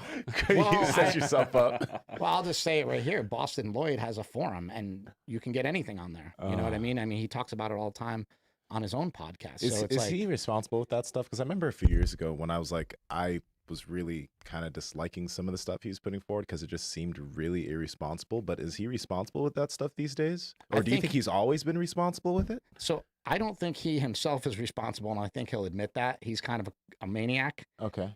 He was talking with some guy the other day, and they were talking about their wedding. And the guy's like, "Did you cry?" And Boston's like, "No, I was on a gram of Tren." Oh God. Or it was like maybe about having a baby or something. It was some like life moment. And he's like, "No, I was on a gram of Tren. I didn't cry." Yeah. But so I think he would say that he's a little bit wild and tries everything. But the advice he gives people. I think the advice that he gives people is pretty sound and pretty good right now. Like Okay. as far as what I'm seeing, he's on Leo and Longevity's podcast all the time. Okay. And yeah. honestly, he's been like the voice of reason a lot Wow. on a lot of things. And so like what you were just talking about with Trenbolone is interesting because as I've posted about TRT and different things and people have asked about Trenbolone and like where to get it, I've probably talked about 10 people out of it in like long ass messages. Like literally I was like, listen, man, I'm concerned for you. I don't think you need, I'll go like look at their pictures. Like you don't need Trenbolone. Like you need to train. Yeah. And then you need to most like, people need to do. and then if you're like over 30 or 35, maybe even, maybe you need to go get your testosterone levels checked. And I just try to give people good, clean advice on like not doing it first. And then usually I say, but if you want to do it, go to Boston Lloyd's forum and see if you can find it. Cause I don't care what they do. I just want to arm people with information. I have a question for you guys. Okay. Now, because now there's a lot of individuals probably whose ears perked up when we've been talking about Tren, but individuals who aren't emotionally stable, like I'm very curious, even adults, like let's think of adult men who, let's say they're quick to anger or they're just like very all over the place. Should they, because they probably want to mess with Tren? Is that something you think is reasonable for them? I don't see any reason for anybody to mess with Trenbolone unless you are a high level power lifter or bodybuilder and you have a very specific reason to use it. I just don't see any, I don't see it as being healthy. Like you get what they call Tren cough. So you just start coughing uncontrollably. Really? Everybody talks about it. Almost everybody gets it. You know, it's just like, It's bad. yeah. I've nearly died a couple times. Oh God. So you just cough? Still didn't stop me. But Yeah, you just keep coughing like let crazy. me give a little context to some of this. First of all, Trenbolone is an injectable steroid. It's illegal. It's extremely powerful. To give you an idea, if you were to take 200 milligrams of testosterone, let's just say we were to pump Nsima up with 200 milligrams of testosterone. Let's do it. For those who don't believe, he is natural, or so he claims, right? We inject him with 200 milligrams of testosterone every week. we would notice some pretty big differences. It would bring up his testosterone levels, but at a certain point, your natural levels would stop being in production as much, and you would kind of have this leveling off point, and people would be like, "Yeah, he got a little bigger," but it wouldn't be. It would be crazy because you're already in such good shape, but you wouldn't be like 275 and be like, "Yo, what's going on?" Right? You know, you wouldn't be like nuts. Yeah. If you took 200 milligrams of Tren, you would look fucking insane because your whole body would harden up and you would get a little bit bigger. So you'd be like 5% body fat, veins would be popping everywhere.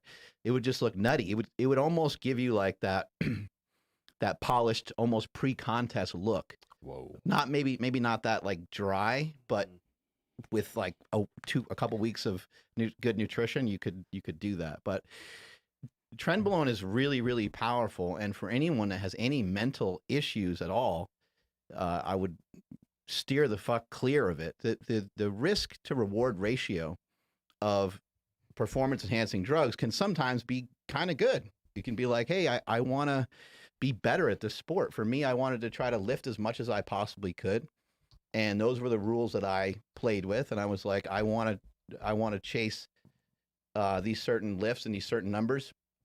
My biggest lifts didn't come when I was on Trenbolone, although that helped, especially when I went to like lighter weight classes and stuff like that. But I don't think it's necessary, I guess, is my main point. Like I squatted 1,080 with testosterone and with DECA, pretty much.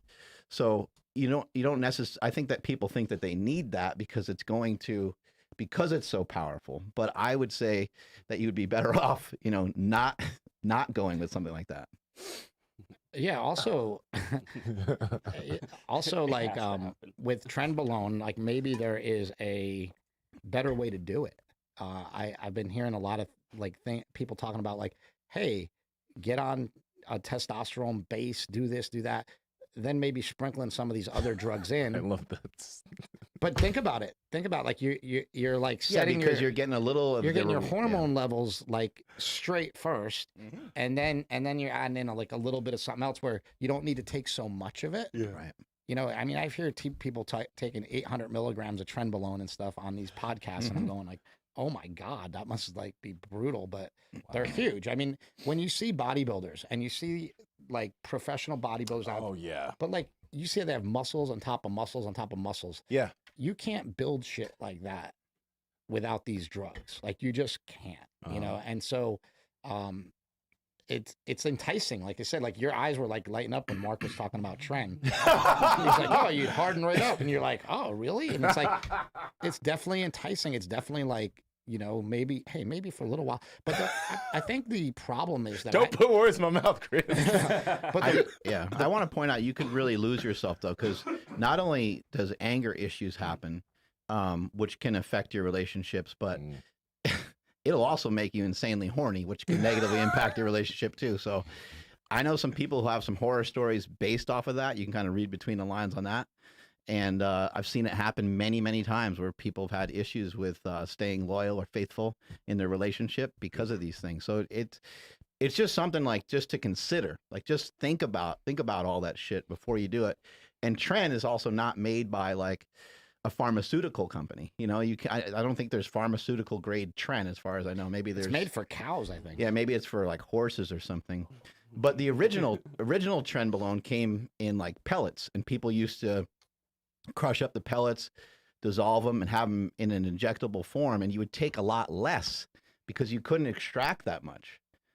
And so somebody might take 75 milligrams of Tren a week, and that would have profound effects on your physique. It would, people would get great results off of that. But then they started making Trenbolone enanthate, which has 200 milligrams per cc.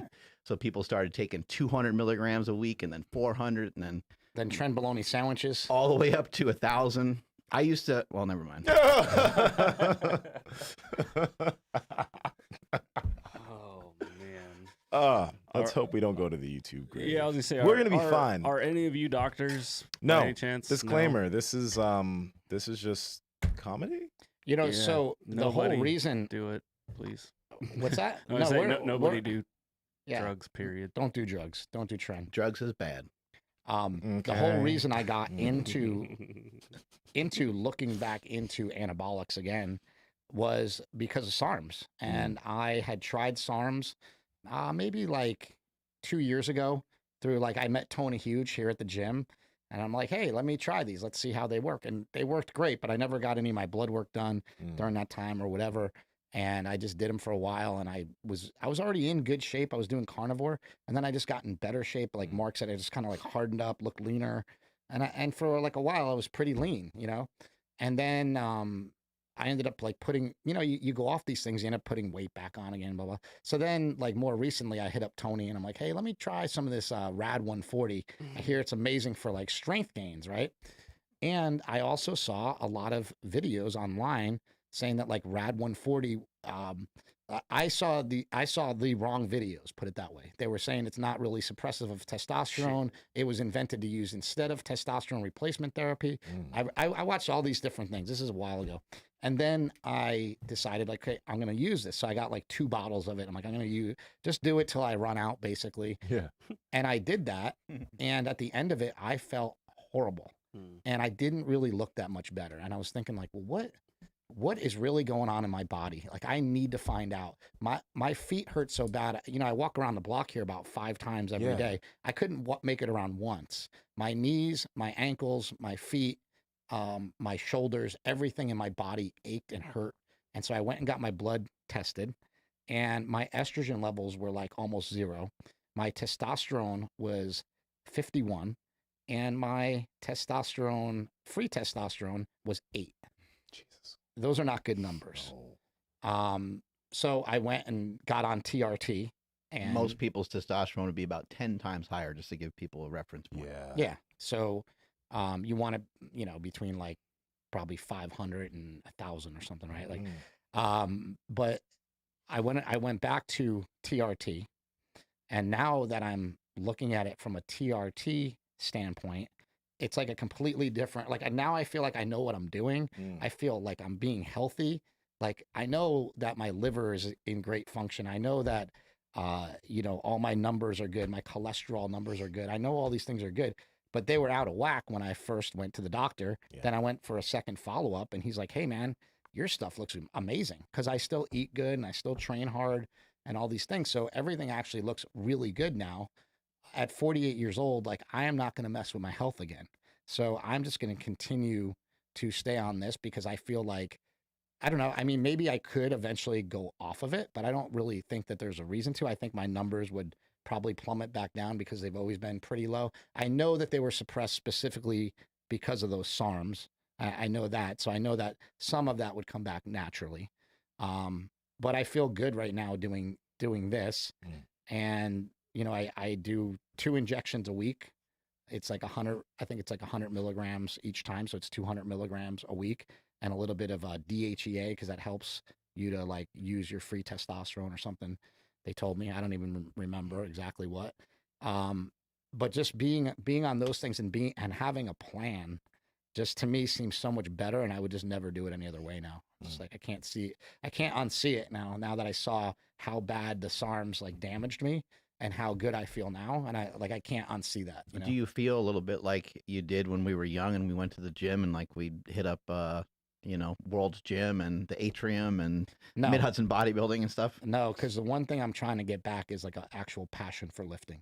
Like I don't like it at all anymore because I'm in too much pain. So I like it. You have to kind of force yourself to lift. I have to force myself to lift. That's why I try to like lift with you a lot, because you don't let people complain, and so I just do it, right?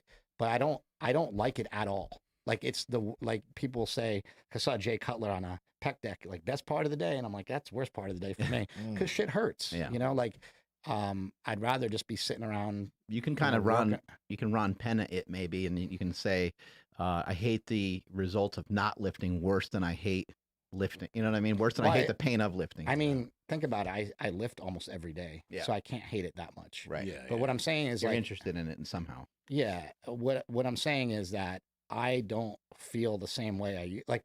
I'll tell you, like I have friends that come to the gym like Hottie, and he's like all week just looking forward to coming here and squatting. And I'm like, I want that back.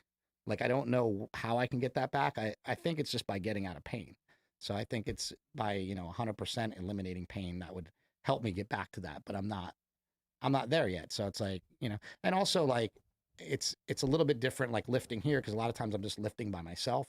It's a little bit different when you go to like Gold's Gym in Venice. That's like a fun place to be. It's a different environment, right? So I think you do get a little bit out of the atmosphere and environment When there's a lot of people lifting well, in and the then gym, like good energy. Yeah. coming here on a Sunday afternoon, it was packed, Right. and everybody was having fun. Like that was a great day for me Mhm. because there was there's a lot of energy here, and so I think that has a lot to do with it. Does Kratom kind of help you get? But does it help motivate you enough to push you into the gym in the first place? Absolutely, yeah. So Kratom is something for me that can just turn it on, can just turn on the energy. I can be, sitting around. Like sometimes I forget about it because I did a whole movie on it. I spent so much time around it. People like, how do you not like? We have unlimited access to it here, and I don't take it every day. I take it like once in a while. And people are like, how do you only take it once in a while? I don't understand. It's like, well, because it doesn't do that much for me other than like it flips a switch for me. Going from being like where maybe I feel like run down and tired, and then I'll take Kratom and I'll get super fired up and excited. But I also find that sometimes I get like too fired up and excited about things. And I don't necessarily want to be that way just walking around, daily life. You mean you get too fired up and excited, then maybe don't act on the things that you're thinking about, type of deal? Yeah, or just like I get really chatty on Kratom stuff too. So sometimes I'm just like, I don't need that. And then also like I don't want things keeping me up at night, so I don't take it later in the day. There's just a lot of reasons why I don't use it all as much, as maybe I probably should. But also there is an addiction component to it that I like to be completely transparent about, and I think people should know about it. So like the reason, and I've never got addicted to it. I've never had a problem with it, but it seems like almost every time I post about it, I get all these negative comments of people like, "Hey bro, that's messed up. I got addicted to that." But well, that's not my fault, first of all. Second of all, we know the exact mechanism of why it's addictive, and it's really, really interesting because I think if we put a little bit of money, effort, and time into Kratom, we can make it to be probably one of the best, most productive plants in the world. And by that, I mean that if you look at Dr. Chris McCurdy's work out of the University of Florida, he went over to Malaysia and he found that people don't use Kratom in the same way. They take Kratom, they pick it off the trees, they throw it in boiling water, they boil it for like 2 to 3 hours. They call it Kratom juice. So it's like we can have a product, the juice. There you go, just like bigger, stronger, faster, right? So the juice, the Kratom juice is 100% non-addictive. It just has it contains the alkaloid called metragenine, and then there's an alkaloid called 7-hydroxymetragenine. And like the reason they're called the same thing is because one, metragenine is like the version that's found in the plant as it is right now. Like right now, if you go pick a Kratom plant, you'll find metragenine. You won't find any 7-hydroxymetragenine until you actually dry the plant. So when you dry the plant out, grind it up and ship it overseas, well, now it's got a little tiny bit of this alkaloid that is addictive. It is highly addictive, but it's in a very, very tiny amount. So it's like if you're on a keto diet and you're eating something that has a little bit of carbs in it, but you eat a lot of it, then it has a lot of carbs in it. So if you're eating almonds and they have like 5 grams of carbs in them, when you eat 5 handfuls of almonds, now you got 25 grams of carbs. Would you know if it's more addictive than caffeine? It's hard to say, like more or less addictive, but What's been harder for you to stop? Drinking coffee and getting away from caffeine? Stopping drinking coffee is impossible.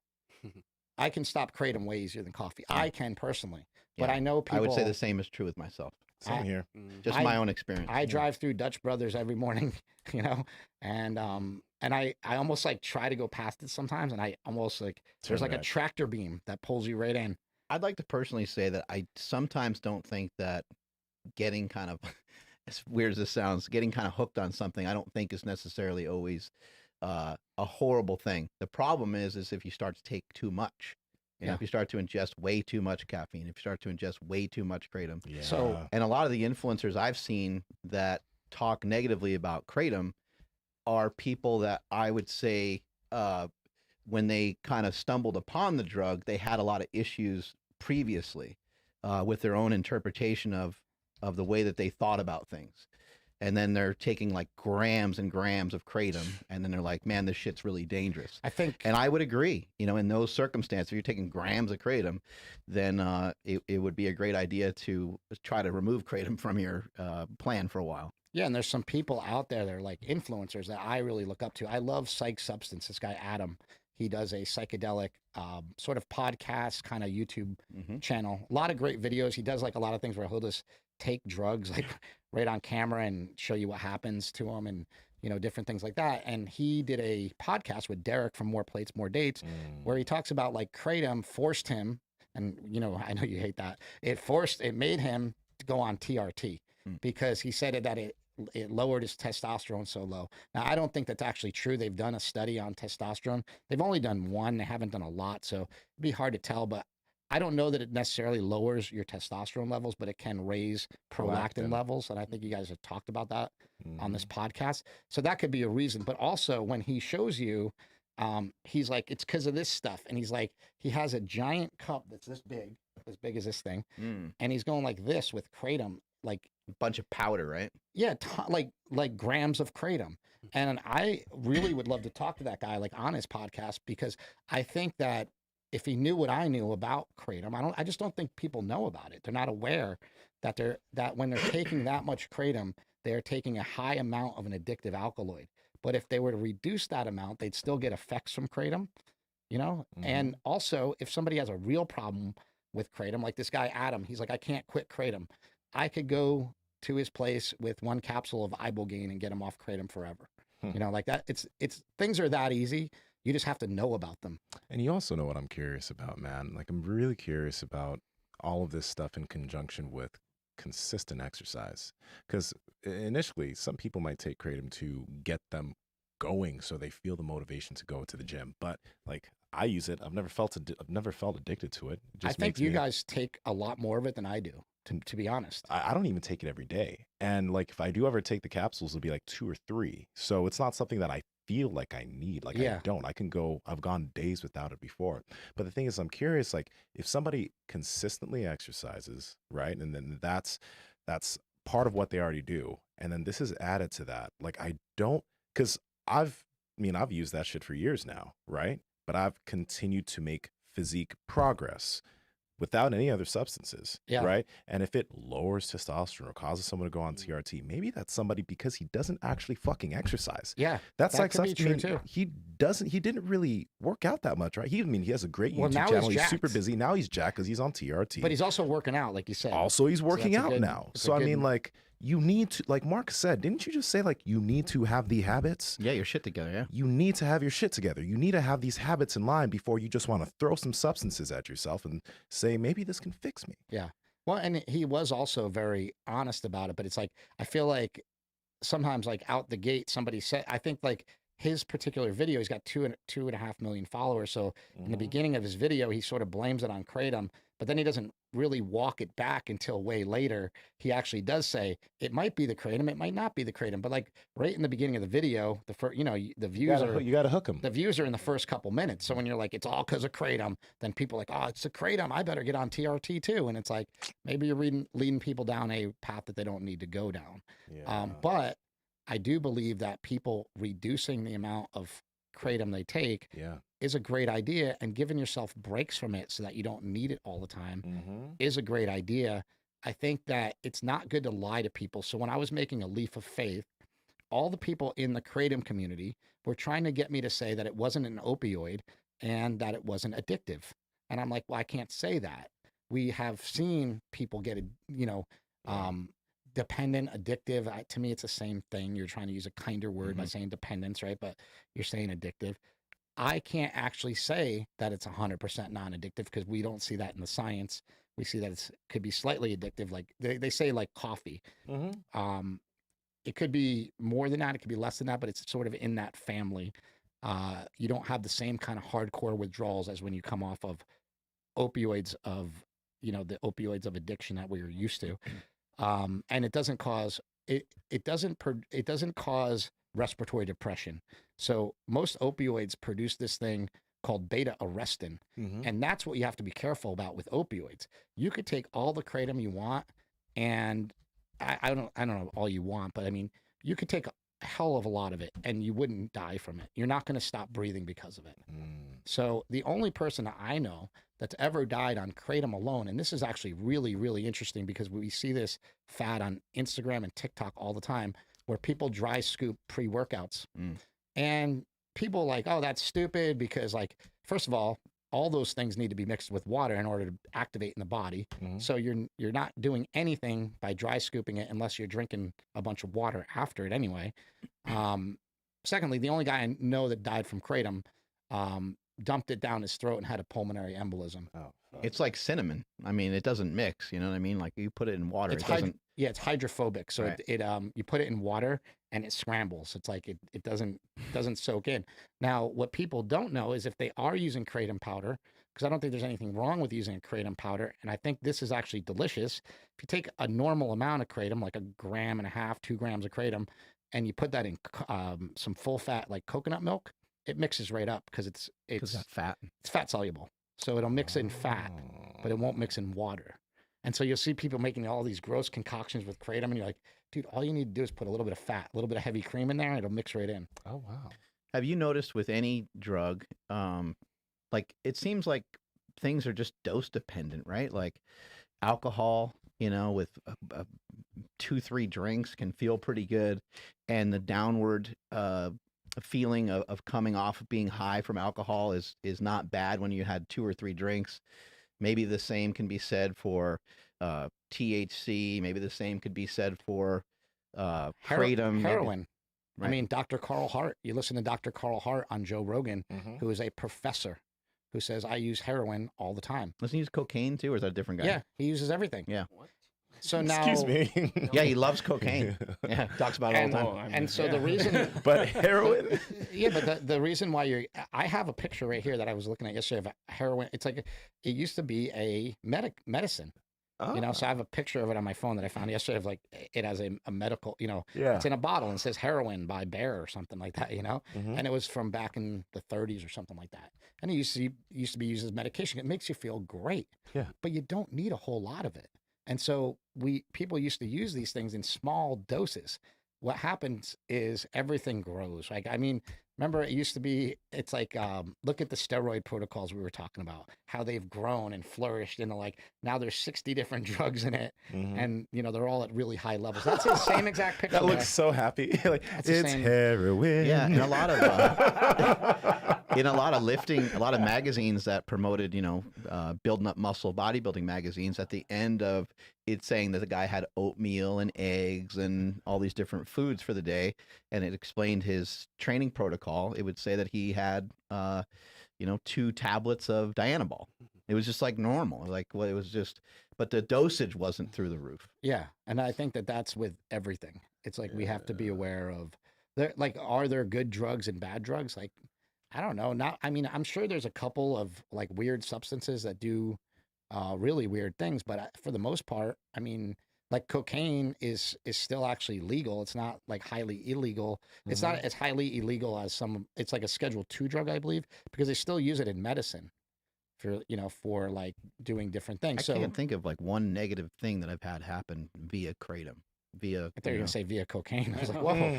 Like, Big when did you do admission. this, Mark? Yeah, I mean, I have had dry mouth. You get a little talky, you know, you get a little talkative.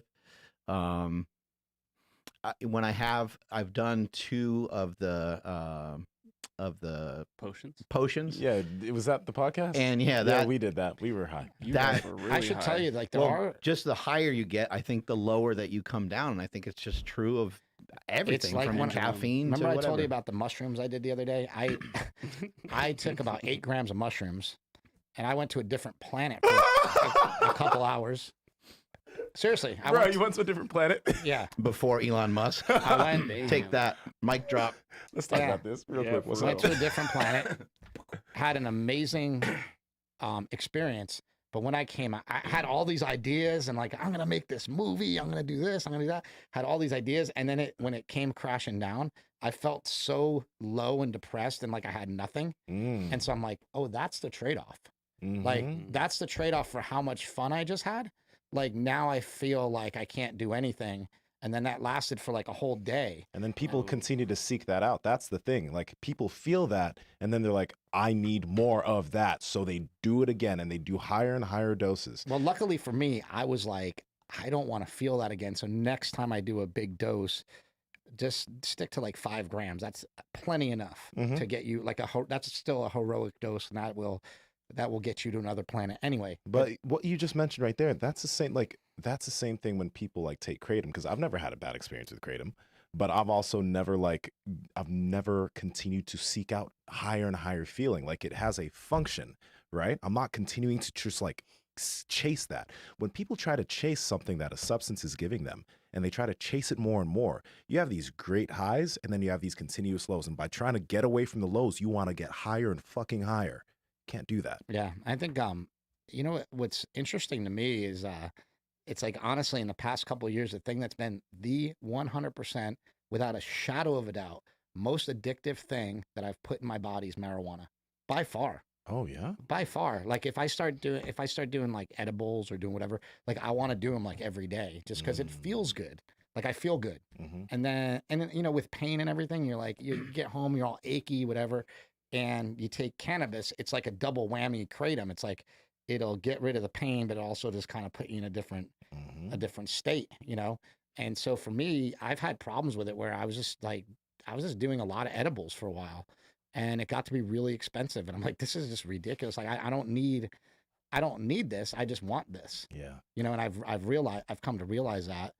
And to me, it's funny because when I was in rehab, we had a kid come in and he was there for marijuana, and I like laughed at him.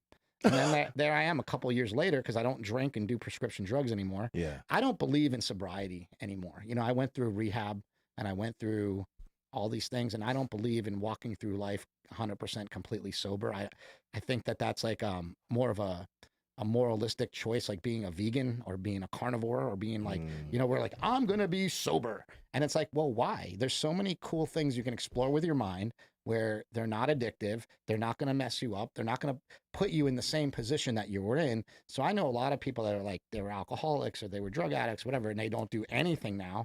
And I'm kind of like, maybe they don't know how to deal with that line, though. That's the thing. They might not have to. Some people, no, you're right. You're exactly right. right? Some people don't know how to mess with these things or use these things as tools. Like when they start using them, they turn into crutches that then become dependence. And that you're then exactly become right. addictions. And It's that's like, what happened to me with marijuana. And that's when I realized, like, oh, this is why people stay sober, so they don't get stuck on something. Because I was kind of stuck on it, like where I felt I needed it every day. I think some people's minds also just are maybe wired a little differently. They might be able to see things from a slightly different perspective. Like somebody who really loves travel and they go and see the pyramids and they go see these, like, I don't know, beautiful structures and beautiful kind of things that are created just by nature. And some people can, because they like that, because they enjoy that stuff can really put them at peace and almost be a trip in and of itself. So I think, you know, some people can probably get through life just fine without really much, right? And I think there's people that, like when you listen like Neil deGrasse Tyson, I don't know if you guys ever had this happen. You listen to somebody like that and he starts talking about space and time travel and the time-space continuum. I've had my brain go just like totally blow up and explode in a similar way to taking like a little dosage of kratom. So I think there are things that can kind of get you there sometimes, but they're hard. They're hard to find. And sometimes they might, if you're talking about travel, it might be really expensive. It might be easier sometimes just to take a little substance that can get you there. Well, so going back to our thing about like loving the gym, I feel like you can build that in the gym, like where, like when I get done working out, I actually do love it. So it's like the endorphins, the things that working out does bring you. I think like when I think the only time when I say like I don't love it anymore, I think I dread the beginning of it. Like I always dread the walking in and like warming up, getting ready, like getting into that first exercise. Like my body, I just don't even want to move, and then you know my knees crack a little bit, and I'm like screw this. But then once I get into it, 5 or 6 sets in, you're like, man, I love this. This is feels really good now. I talked to a guy more recently at Saying Strength, and he was talking about he's got a mental disorder. I forget what it was. But he had this issue, and he talked about alcoholism, and he drank a lot for many years, and his perspective on it was really interesting. Schizophrenia, I think you said. Schizophrenia. There you go. Yeah. He was schizophrenic, and he had, he would self-medicate with alcohol, and he just had a really hard time. He was very violent. He was very angry. Anyway, he said that alcohol for him was an escape, whereas taking psychedelics was like introspective. It was like therapy. Yeah. And did you find that to be similar for yourself? Yeah, every time I've done them, I've never done... What's the difference though between alcohol and... So here's the difference for me is like every time I did alcohol, it was like a bum thing to do. It was like an escape, like I was escaping the world as we know it, going to a different place where I could just be lazy and watch TV and do whatever. You don't really think much, right? You're just yeah. And then every time I've done psychedelics, numb. I've been like, okay, this is what I want to get out of it. This is what I'm going to do. Sometimes it's just even like searching for ideas. Like I went deep on these mushrooms and went deep into like, why do you enjoy making films? What is it that you love about it? And I just kept coming back to this song by Metallica, the song One. I was telling Mark, I was all excited about it. I was like, came in, I was so pumped. I'm like, that's what made me want to be a filmmaker. When Metallica made their very first video, it was based on an old movie about this guy that got blown up in the war. And I was like, this is brilliant. This is like beautiful. Like the music's beautiful. The imagery's beautiful. The things that people are saying is like amazing. It gives you like goosebumps. I could still watch that every single time I watch it, the video. The kid said, what is democracy? And the father's like, it's got something to do with people killing each other, I think. And the kid goes, when it's my time, would you want me to go? And he said, for democracy, any man would give his only begotten son. And you're like, it just gives you chills. It's like so awesome. I need to watch this video now. It's so fucking cool. And I'm like, that's what made me want to be a filmmaker. That's who I am. I'm this guy that's sort of like the guy, he says, I'm just like a piece of meat that keeps on living. Some days I feel like that, you know? And I'm like, I'm this guy. He's armless and legless because, he had everything blown off, right? Yeah. So I'm like, I'm this guy in pain who's fighting every day to get out of it. And I've always sort of felt like that. James Hetfield was so drunk when he wrote this song, I'm sure. Yeah, he's probably hammered. There is. Would you want me to go? And he's like, for democracy, any man would give his only begotten son. And it's like, darn out. It's kind of terrifying. But I think like when you go into these things and you can identify that as like, that's the moment in 1988 when that's when Mad Dog graduated high school. It was like the last year Mad Dog was in high school, that album came out. And I just can remember that so clearly, but I would have never connected it had I never done mushrooms. And it also brought me to a level going like, what do I need to get back to? Like Mark knows this. I'm always scrambling to like do stuff, try to figure out what am I going to do next? I gotta, and it's usually not film related. It's like I'm trying to like invent something like he did, or come out with a supplement, or do like I'm trying to do all these things. I'm like, no, I need to, like that's what I'm good at. Like that's what I need to do. And so for me, I think like mushrooms steered me back towards like the love of filmmaking, like really wanting to do that. Have you seen a documentary for the Beastie Boys? Yeah, the live one they did. Yeah, that was pretty sick. Fucking amazing. Yeah, that was so cool. Is it's it the first time Russell, ever? Is it Spike Jones did it? Yeah, Spike Jones. I know he did it, but Russell Simmons was a guy like in his corner, right? Like in their corner in the beginning. And I thought that was so great the way that Russell Simmons would pump them up, and he was just dead on with a lot of the predictions that he had for them. He's like, you guys are going to be like the greatest rap band of all time. And it was just like fascinating the way everything came to be, and how dorky, just how fucking dorky these guys are, but they don't care. They're just like just having fun and fucking around. And they just became fucking unstoppable. Their story is unbelievable. I recommend it to anybody.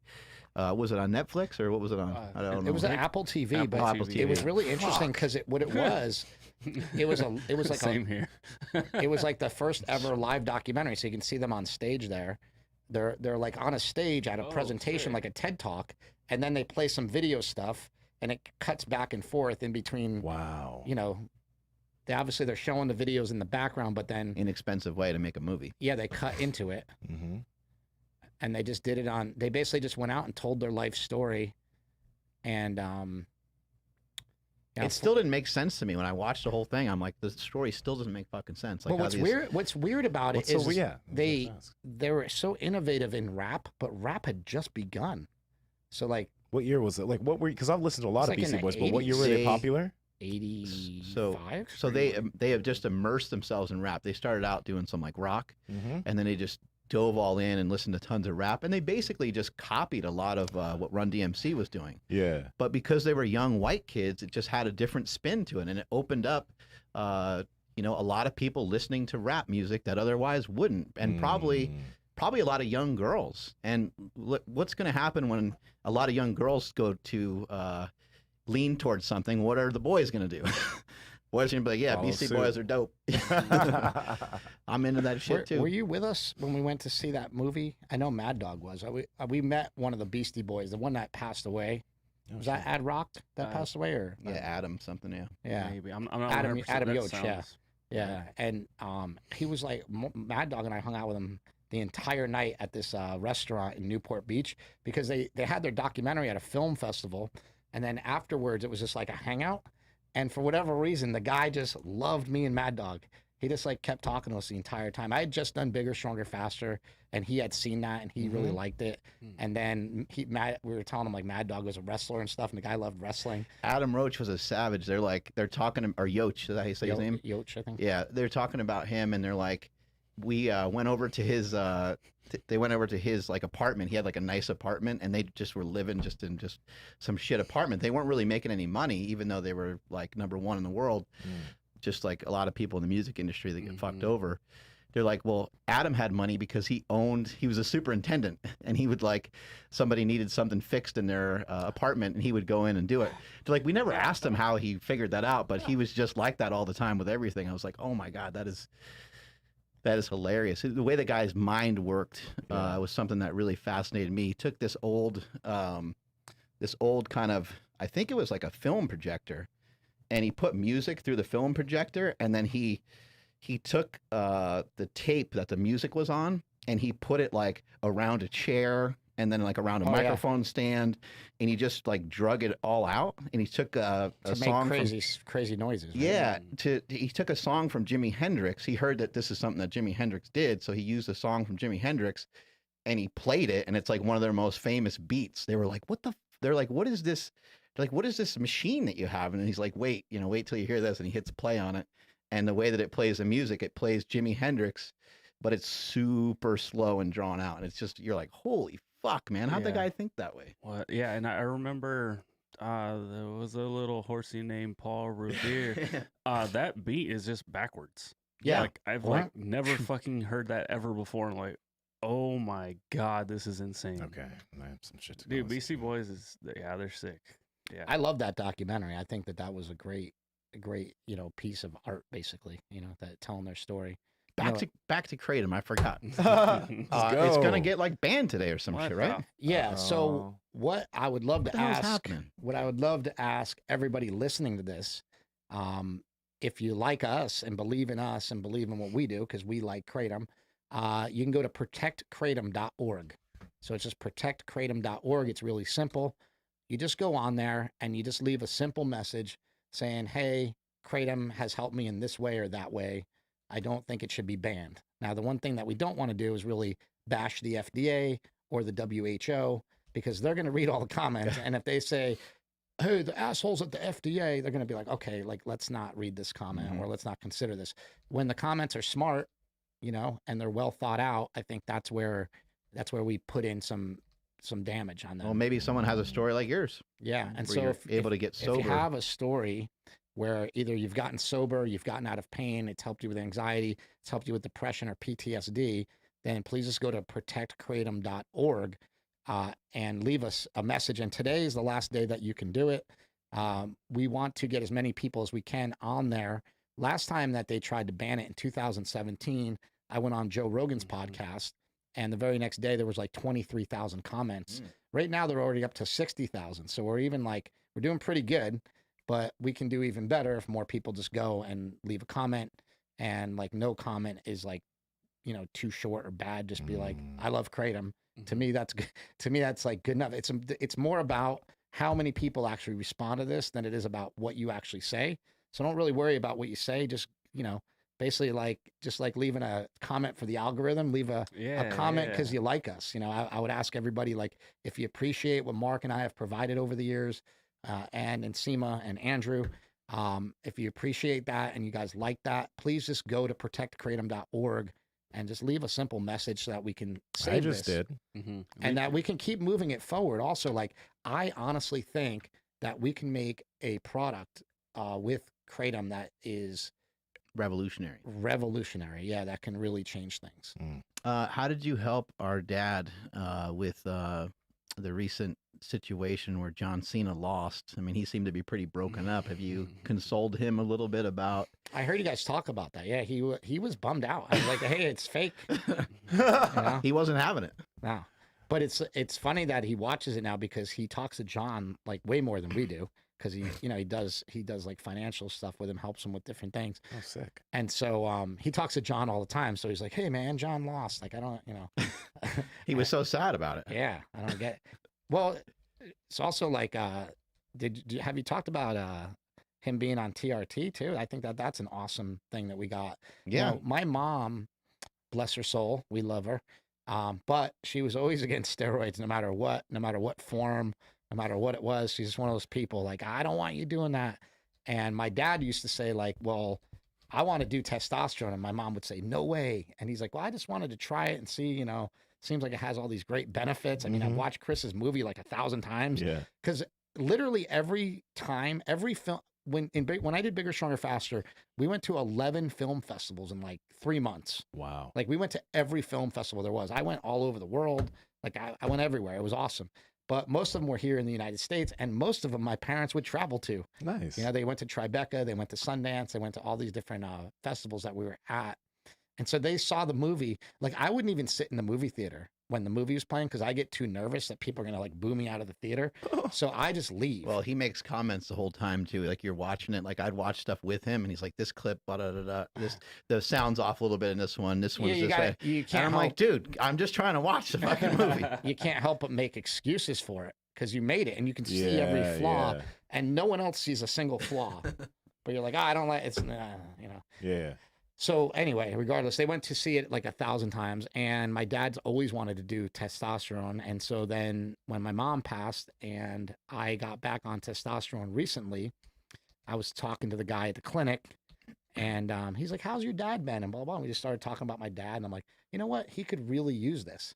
And the guy's like, well, since it's your dad, I'll take care of him. Like, I'll just, I'll do it. And I'm like, all right, well, let's see. And so my dad did it, and he called the guy and he talked to him. And he was talking to him for like quite a while, and he's like, I'm not really sure if I'm going to do it. I'll get my levels checked and blah, blah, blah. And then by the time he called my dad back with like the results and went over the results with him and everything, my dad was like 100% gung ho. Yeah. And then like lately he's been texting me like, I could ride my bike forever. I can do this. I can do that. And he's like, I wonder if it's the testosterone. I'm like, I was over his house. I think so. I was over his house the other day and we're just talking about a bunch of random stuff. And he goes, oh yeah. He's like, those steroids? He's like, they're fucking working out great for me. He was so pumped. He's like, I could ride my bike forever. He's like, it's awesome. And he's like, check this out. And he started like lifting weights in his kitchen, and he's like doing like squats and stuff. What was great is the first time I went over to his house, I had to go over to his house because those steroid things are great. You want to make sure everybody does things the correct way, So I go over to his house and I'm trying to show him like how to prepare the injection and do whatever. And he literally like, I got it. And he rips it out of his hand, just sticks it right in his ass. And I was like, are you okay? And he's like, yeah, I'm fine. And he just injected it. And I'm like, whoa. He nearly died a couple times. Yeah. I'm like, he knows how to do it, I guess. Maybe he's born with it. Maybe it's testosterone. Yeah. Hey, that's good shit. Maybe it's creatine. Could be. Maybe. Creatine is still something that people are like, can I take it? I'm getting like that's still. Do you take creatine?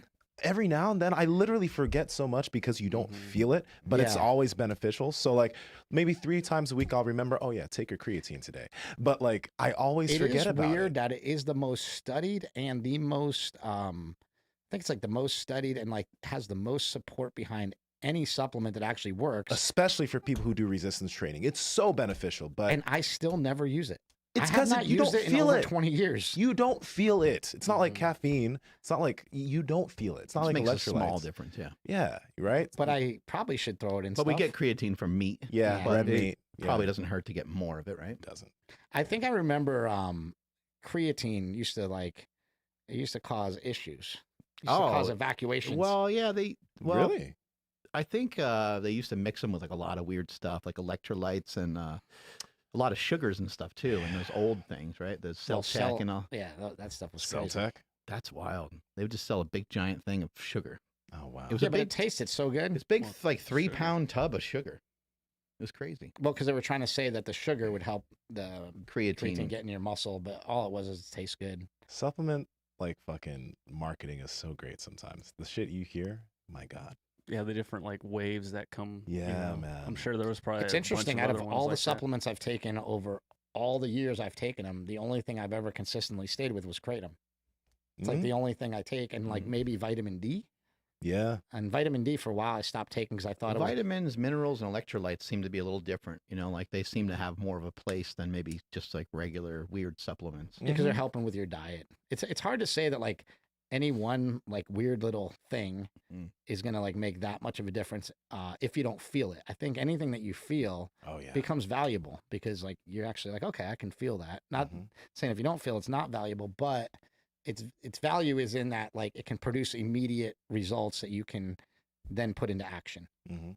There's always these new like different plant things that people are into, herbs, right? That just people are, I don't know, people get excited about it for like 2 years and then Ashwagandha. it disappears. Yeah. And then Turmeric. something else comes around Yeah. and yeah, it reduces inflammation, you Mhm. know, all that kind of Black stuff. seed oil was a thing sometime last year. People Mm. like even my mom was like, "Take your black seed oil." Black seed oil. Black seed What's oil. that? Look it up, please. Okay. Have you ever noticed anything from like turmeric or, you know, a lot of people talk about inflammation. So people that are listening are like, I don't know why he doesn't try this, but you've Oh, done a lot of. it's ridiculous. What about so your body doesn't CBD or? CBD. CBD is completely useless. 100% completely useless. It doesn't I've do never, anything. I've never personally noticed anything with Never. No, it doesn't do anything. Here's it, except the for when it thing. has THC in it, which gets you Yeah. high, which is nice. But then and you're the- just high. Turmeric. Turmeric is a plant that your body cannot absorb or use. You know, you have to use the curcumin with like some special form of black pepper, and if it's not like exactly right, your body won't really absorb it. So why do people go crazy about it? Because they're bought into it because it's $8 a shot at Whole Foods, and it tastes disgusting, and so they Oh, yeah. Health. it's like, you know, Yeah. yeah. Like This wheat, tastes so gross. like it's why gonna are be good people into for me. wheatgrass? What has that ever done for anybody? Health. I've never seen, you know, any of these things, you know, do anything substantial. Stop killing, dude. It's killing But- me. But Everyone primarily, who's listening is like, "Fuck you!" It's you. Yeah, and then Andrew, you need to get better at your audio skills. I'm just like, I fucking A, I man. hear the most Forget you. ridiculous things. Like I was listening to What I got to deal with? a guy on YouTube yesterday who sells a shitload of supplements, who was going on and on about like all the things he takes. And I take my turmeric because it reduces inflammation. I'm like, you're full of shit. Like, you know, these are high level people Yeah. who I'm like, man, the guy's just lying to people, Yeah. or he doesn't know. He's just going by what he's told in some book, you know, like in some magazine article or something about turmeric. Here it's the Wonder Inflammation Fighter. Okay, if it's the Wonder Inflammation Fighter, then that would mean I could take it right now. My feet are killing me right now. If I took it right now, like the inflammation's gonna go away, or if I take it right now and I go get my CRP tested, it's gonna drop Yeah. significantly to even make a difference. No, they never have any real proof of it. I definitely think like, well, people should head to examine.com because that website has like all the research on all the supplements. But I definitely think that I should definitely like do more research into some of these weird supplements because they could be beneficial for me. It's just like, I don't feel bad, right? Like I take protein powder, which is always beneficial. Vitamin D, I forget to take it every now and then. Electrolytes, always beneficial. Kratom, pretty great. And there's a few other supplements here and there like magnesium shit that I have, but there's nothing that I've been extremely consistent with. But there's a lot of stuff that really is useful as far as supplements. There is. I do think like a lot of the supplements, and I know you're coming out with more of this stuff, and I'm excited about it because I'll use it when you have it. Like lion's mane and shit. Like Yeah, I've heard so much well, good stuff about it. Yeah, lion's mane is supposed to be great, but I'm even talking about like the organ stuff. I think Oh, yeah, it's a great way because it's actually what a supplement is. You're supplementing your diet. Well, like organs kind of, in my opinion, I know you kind of like them, but I think they taste kind of gross. So if I take liver, I kind of eat it raw and just like, shove it down my throat as fast as I can and swallow yeah, it. you do, huh? Yeah. Because I don't like the taste of it. So if it's in capsule form, I think that things like that are effective. Yeah. What's interesting is like, I don't know, I have been taking a lot of electrolytes, and lately I just kind of like just cut them way back. Yeah. Because I think I was like doing too many of them.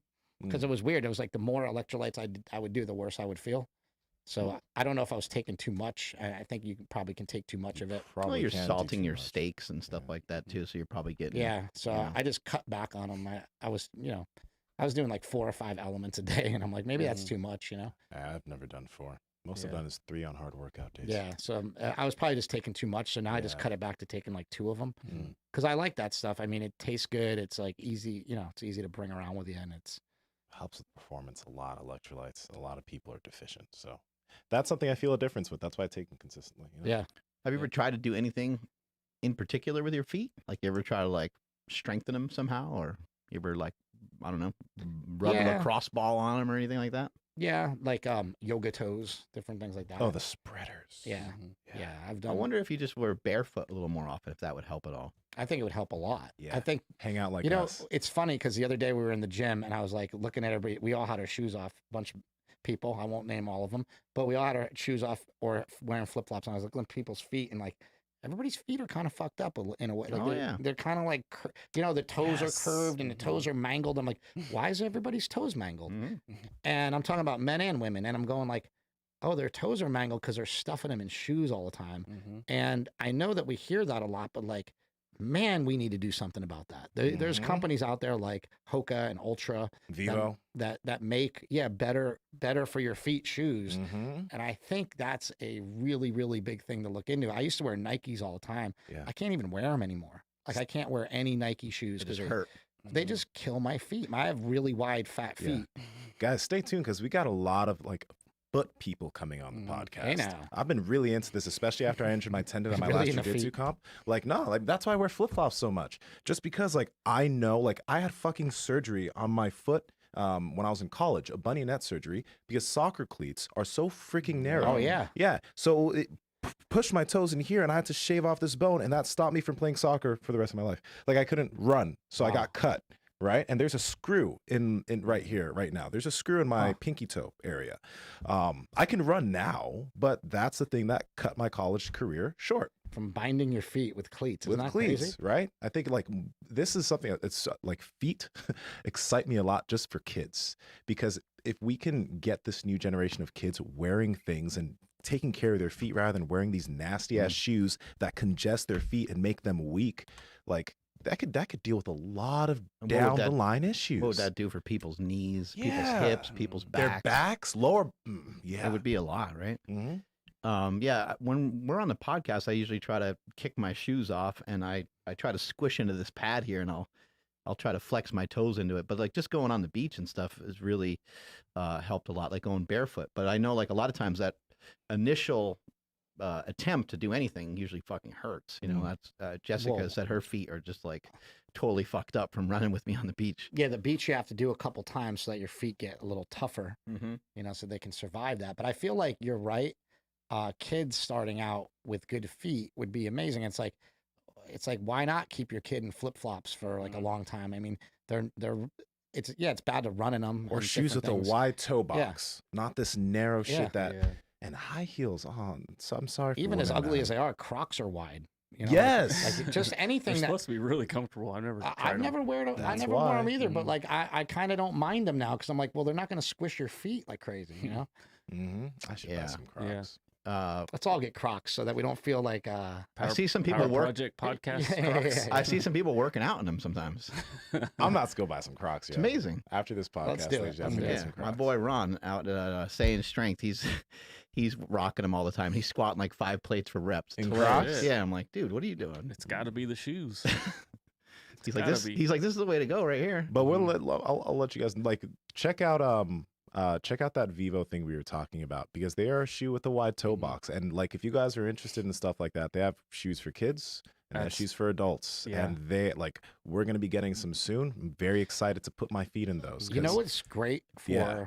for great feeling on your feet that you might really like? Have you seen the pads with rocks on them? Pads with rocks? You could probably look it up. Like on Amazon, there's these like just pads. They're like probably as big as the pads we're standing on, and they have all these little stones that are like glued That'd onto be good them. to stand on during the podcast. And so you stand on that, and it basically gives you a foot massage. And if you just move around a little bit on it, They're like uneven. I'm going to too, buy right? that right right. now. Like, I'm going to buy it right now. yeah. Kind of like this thing right here. It's find amazing. what it And would be so called. my friend Carl List is a guy at Gold's Gym Yeah, that Mark Carl. and I have known forever. He's a personal trainer, and Carl List trains a lot of pro athletes, and he would have them always walking on this like stone thing because he said it would like really fix their feet and help their feet to be, it just helps your feet. Like, Is it this thing, Chris? let me see here. Yeah. Is it that? It looks too, is it hard, or like, are those ones soft? Because I see how It's beneficial that could It's kind be. of like that, but it's basically, yeah, I can find it after. It's basically just a mat. Yeah. Okay. So here's one. yeah. And this one shows you that shows you all the Chinese Oh, reflexology gotta- on it, where your feet. a title for that one, so I can pull it up. It's, What's that called? Lollicute foot massage stone mat? Yeah. Stone Lollicute. mat. Stone mat. Okay. Stone mat. I'm yeah. standing on a cube fit right here, and it has like little things that dig into your feet Okay, as I stand here that I mess with, and I stretch my calves on and stuff. But Yeah, for what you pretty just cool. said right there, Chris, like in terms of like a stone, something that has like multiple odd ridges, that like that would And be then you so can- beneficial, and because then you you should can- be walking on terrain. Yeah, it's like trigger points. Like it hits these trigger points in your feet, and then you can just move to hit other trigger points, or like rotate your foot out or rotate your foot in. And I think stuff like that is just it's amazing to be able to fix yourself up. What's that fighting school down in Florida? What's that? There's like a. ATT? Is that what it is? What's American Top American Team. Top Team? the main guy that teaches striking there? He had all the athletes like pull all their shoes off and had them really working on. Obviously, in UFC, you're fighting barefoot anyway, but a lot of their training, even like the weightlifting that they did, and they just noticed a huge effect, in having just stronger feet. So What's amazing is Kyle Kingsbury goes Mhm. everywhere with no shoes on, Mhm. everywhere. I did a podcast with him. He pulled up in his truck. He got out, gives me a big hug. He's all happy, and he's got no shoes on, just walking like right, on the pavement. And then he gets out on it, and we walk inside. This and hippie ass. he just never has shoes on. I love him. It's amazing. And he's like, and he told me, he's like, I don't even have them in my car, because I'm like, you don't have shoes in your car, like in case. He's like, no, I just go everywhere barefoot, and if they kick me out, they kick me out. Wow. it's was said in Mel Siff's book Super Training, the greatest shoe is the human foot. Yeah. Yes. And yo, guys, listen, y'all who are on live, a lot of people, like, weak feet are the problem for a lot of things. Like, they can cause a lot of fucking issues. So start wearing more minimalist shoes, or no shoes at all. I mean, here around the office, other than the bathroom, I walk around barefoot. I work out barefoot or with flip-flops on. And I think because of jiu-jitsu also, my feet have become really strong too, because it's all barefoot. It's all stuff on your feet. So my feet are way stronger I than think they you were said years your ago. feet kind of got beat up in the beginning too, In the right? yeah, that's something that people don't expect. I think somebody told you, like, they were like, I didn't expect my feet to feel so weird, because like most people, you don't do sports with your feet, so your feet are weak and they need to get stronger to be able to handle the impact forces of whatever it is that you're about to do. But when you have strong feet, Chris Duffin came on here and talked about it a lot. You're able to produce more force through the ground. You're able to create an arch. All of these things make a big difference. Well, it's like Big difference. having like a really powerful car and then some like bald ass tires. Right? Like you can't. Do What a anything good with it. analogy. I love you. I love you too. That was great. I just found a picture of Chris Duffin and you on my phone, and it's funny because you were all fat, he was all skinny. Oh yeah. Skinny or Yeah. jacked? Was he skinny? No, he wasn't flip-flops. skinny. He was just a lot smaller than he is Smaller. now. Mm-hmm. But then, and like now, it's just like you guys both look completely different. Like Chris Duffin had really short hair. He didn't have the crazy. I mad love the scientist mad thing. scientist thing that He he, did a has pretty now. good video yesterday about being unkempt, like just yeah. being. He's A like, I'm wild on man. everything. Yeah, like it was pretty cool. Yeah. He's like, I don't care anymore. So going back to like some of like the turmeric and like some of the herbs and plants and shit, did any of you guys ever like get on the like the green machine like kale shake trend at all by any chance? I've been on No. that since I was No. 13. What? No. Oh. My mama. She's been Yeah. blending shit up since I Like, was 13. Got man. it. Yeah. Like athletic greens? those No, kind of just things? like 'cause I remember I started drinking it because I heard Joe Rogan talking about making like his kale shake. And I'm like, oh, I got to do this shit too. Like we got a juicer and all kinds of shit. And it fucking tasted awful. Mhm. It was so gross. But it's like, nope, I got to do it because #health. You can't, like, if people want to throw in some vegetables into some stuff, you can throw in like small amounts of kale or spinach into Mhm. shakes sometimes. It doesn't really alter the flavor much. Yeah. But I've never really gotten. Yeah. I've never gotten into that. I don't. Spinach I has a lot think, of potassium. Spinach. It Yeah. has a lot of iron in it too. I Yeah. think the problem is people mix up a lot of kale and spinach and different things into Ginger. their smoothies, and they don't realize that like that stuff is way easier to eat when you put it through a blender, right? You can eat way more of it. So you're getting a lot more of these things that like on carnivore that we try to avoid, like oxalates. Yeah. And so a lot of people that eat a lot of raw spinach or eat a lot of raw almonds might get what they call oxalate poisoning. Ooh. They get these crystals that form like in their gut and stuff like that. So it's like not to be scared of eating spinach, or not saying that spinach is toxic. And I'm not saying you're going to die if you eat kale, but I'm Yeah. saying it's something to be aware of. If you put kale in your smoothie every day and you start getting kidney stones, well, hey, maybe it's because Ooh. That's what I was about to that's ask what it you is. It's about. kidney stones. Is Because what it like is. I've heard of kidney stones, and I never it's want to ox- have to experience that. Oxalates. So if you Also- stay away from the things that are high in oxalates, which are spinach, almonds, sweet potatoes, they're high in oxalates. So I'm you, gonna stay away from them. I Yeah. never want to experience kidney stones. neither do I. I heard Oh it's Jesus horrible. Christ! Yeah, I think people get things twisted up too a little bit. You know, they are trying to eat the vegetables to get some of the micronutrients from them, but there might be a little bit harder there to get the same exact nutrients that you can get from steak or liver or. Things are tricky Organ too. meat. You look at a thing of I buy this butter lettuce all the time. And Butter I- lettuce? Yeah, it's really good.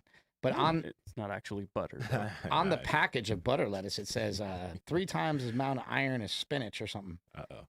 And well, you're like, well, that's a lot of iron, but it's still not anything compared to what you can get out of and absorb from meat, from a piece of Mhm. steak. You know, Yeah. so you just have to remember that, like they're marketing to you that like, or whenever something says, They market it to you because there's nothing in there. well, whenever That's why they're marketing it. Like, when- this is the one Wow. trait that it has that's halfway decent. Let's talk about that. Yeah, Yeah. whenever something says that it's high in antioxidants, well, those antioxidants are only antioxidizing to a plant. Mm. They're not they might do other things in humans. They might have other functions, but they're not going to like,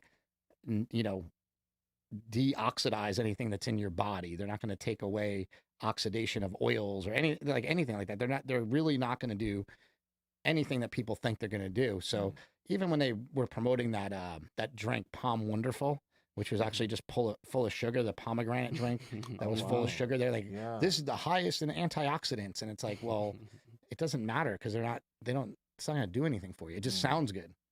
So it's like high in antioxidants. Well, if it says like high in vitamins, well, hey, that's great. Which vitamins is it high in, and are they absorbable through this way? You know, A lot of times it's a distraction technique because the product is high in sugar.